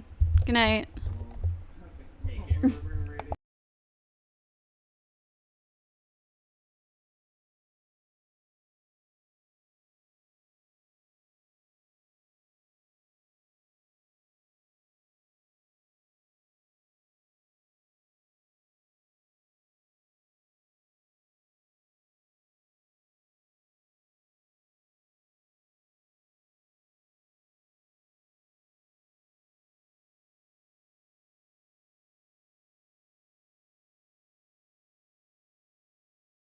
Okay, hi. So yeah, I'm not gonna really do an outro or whatever because my headphones died.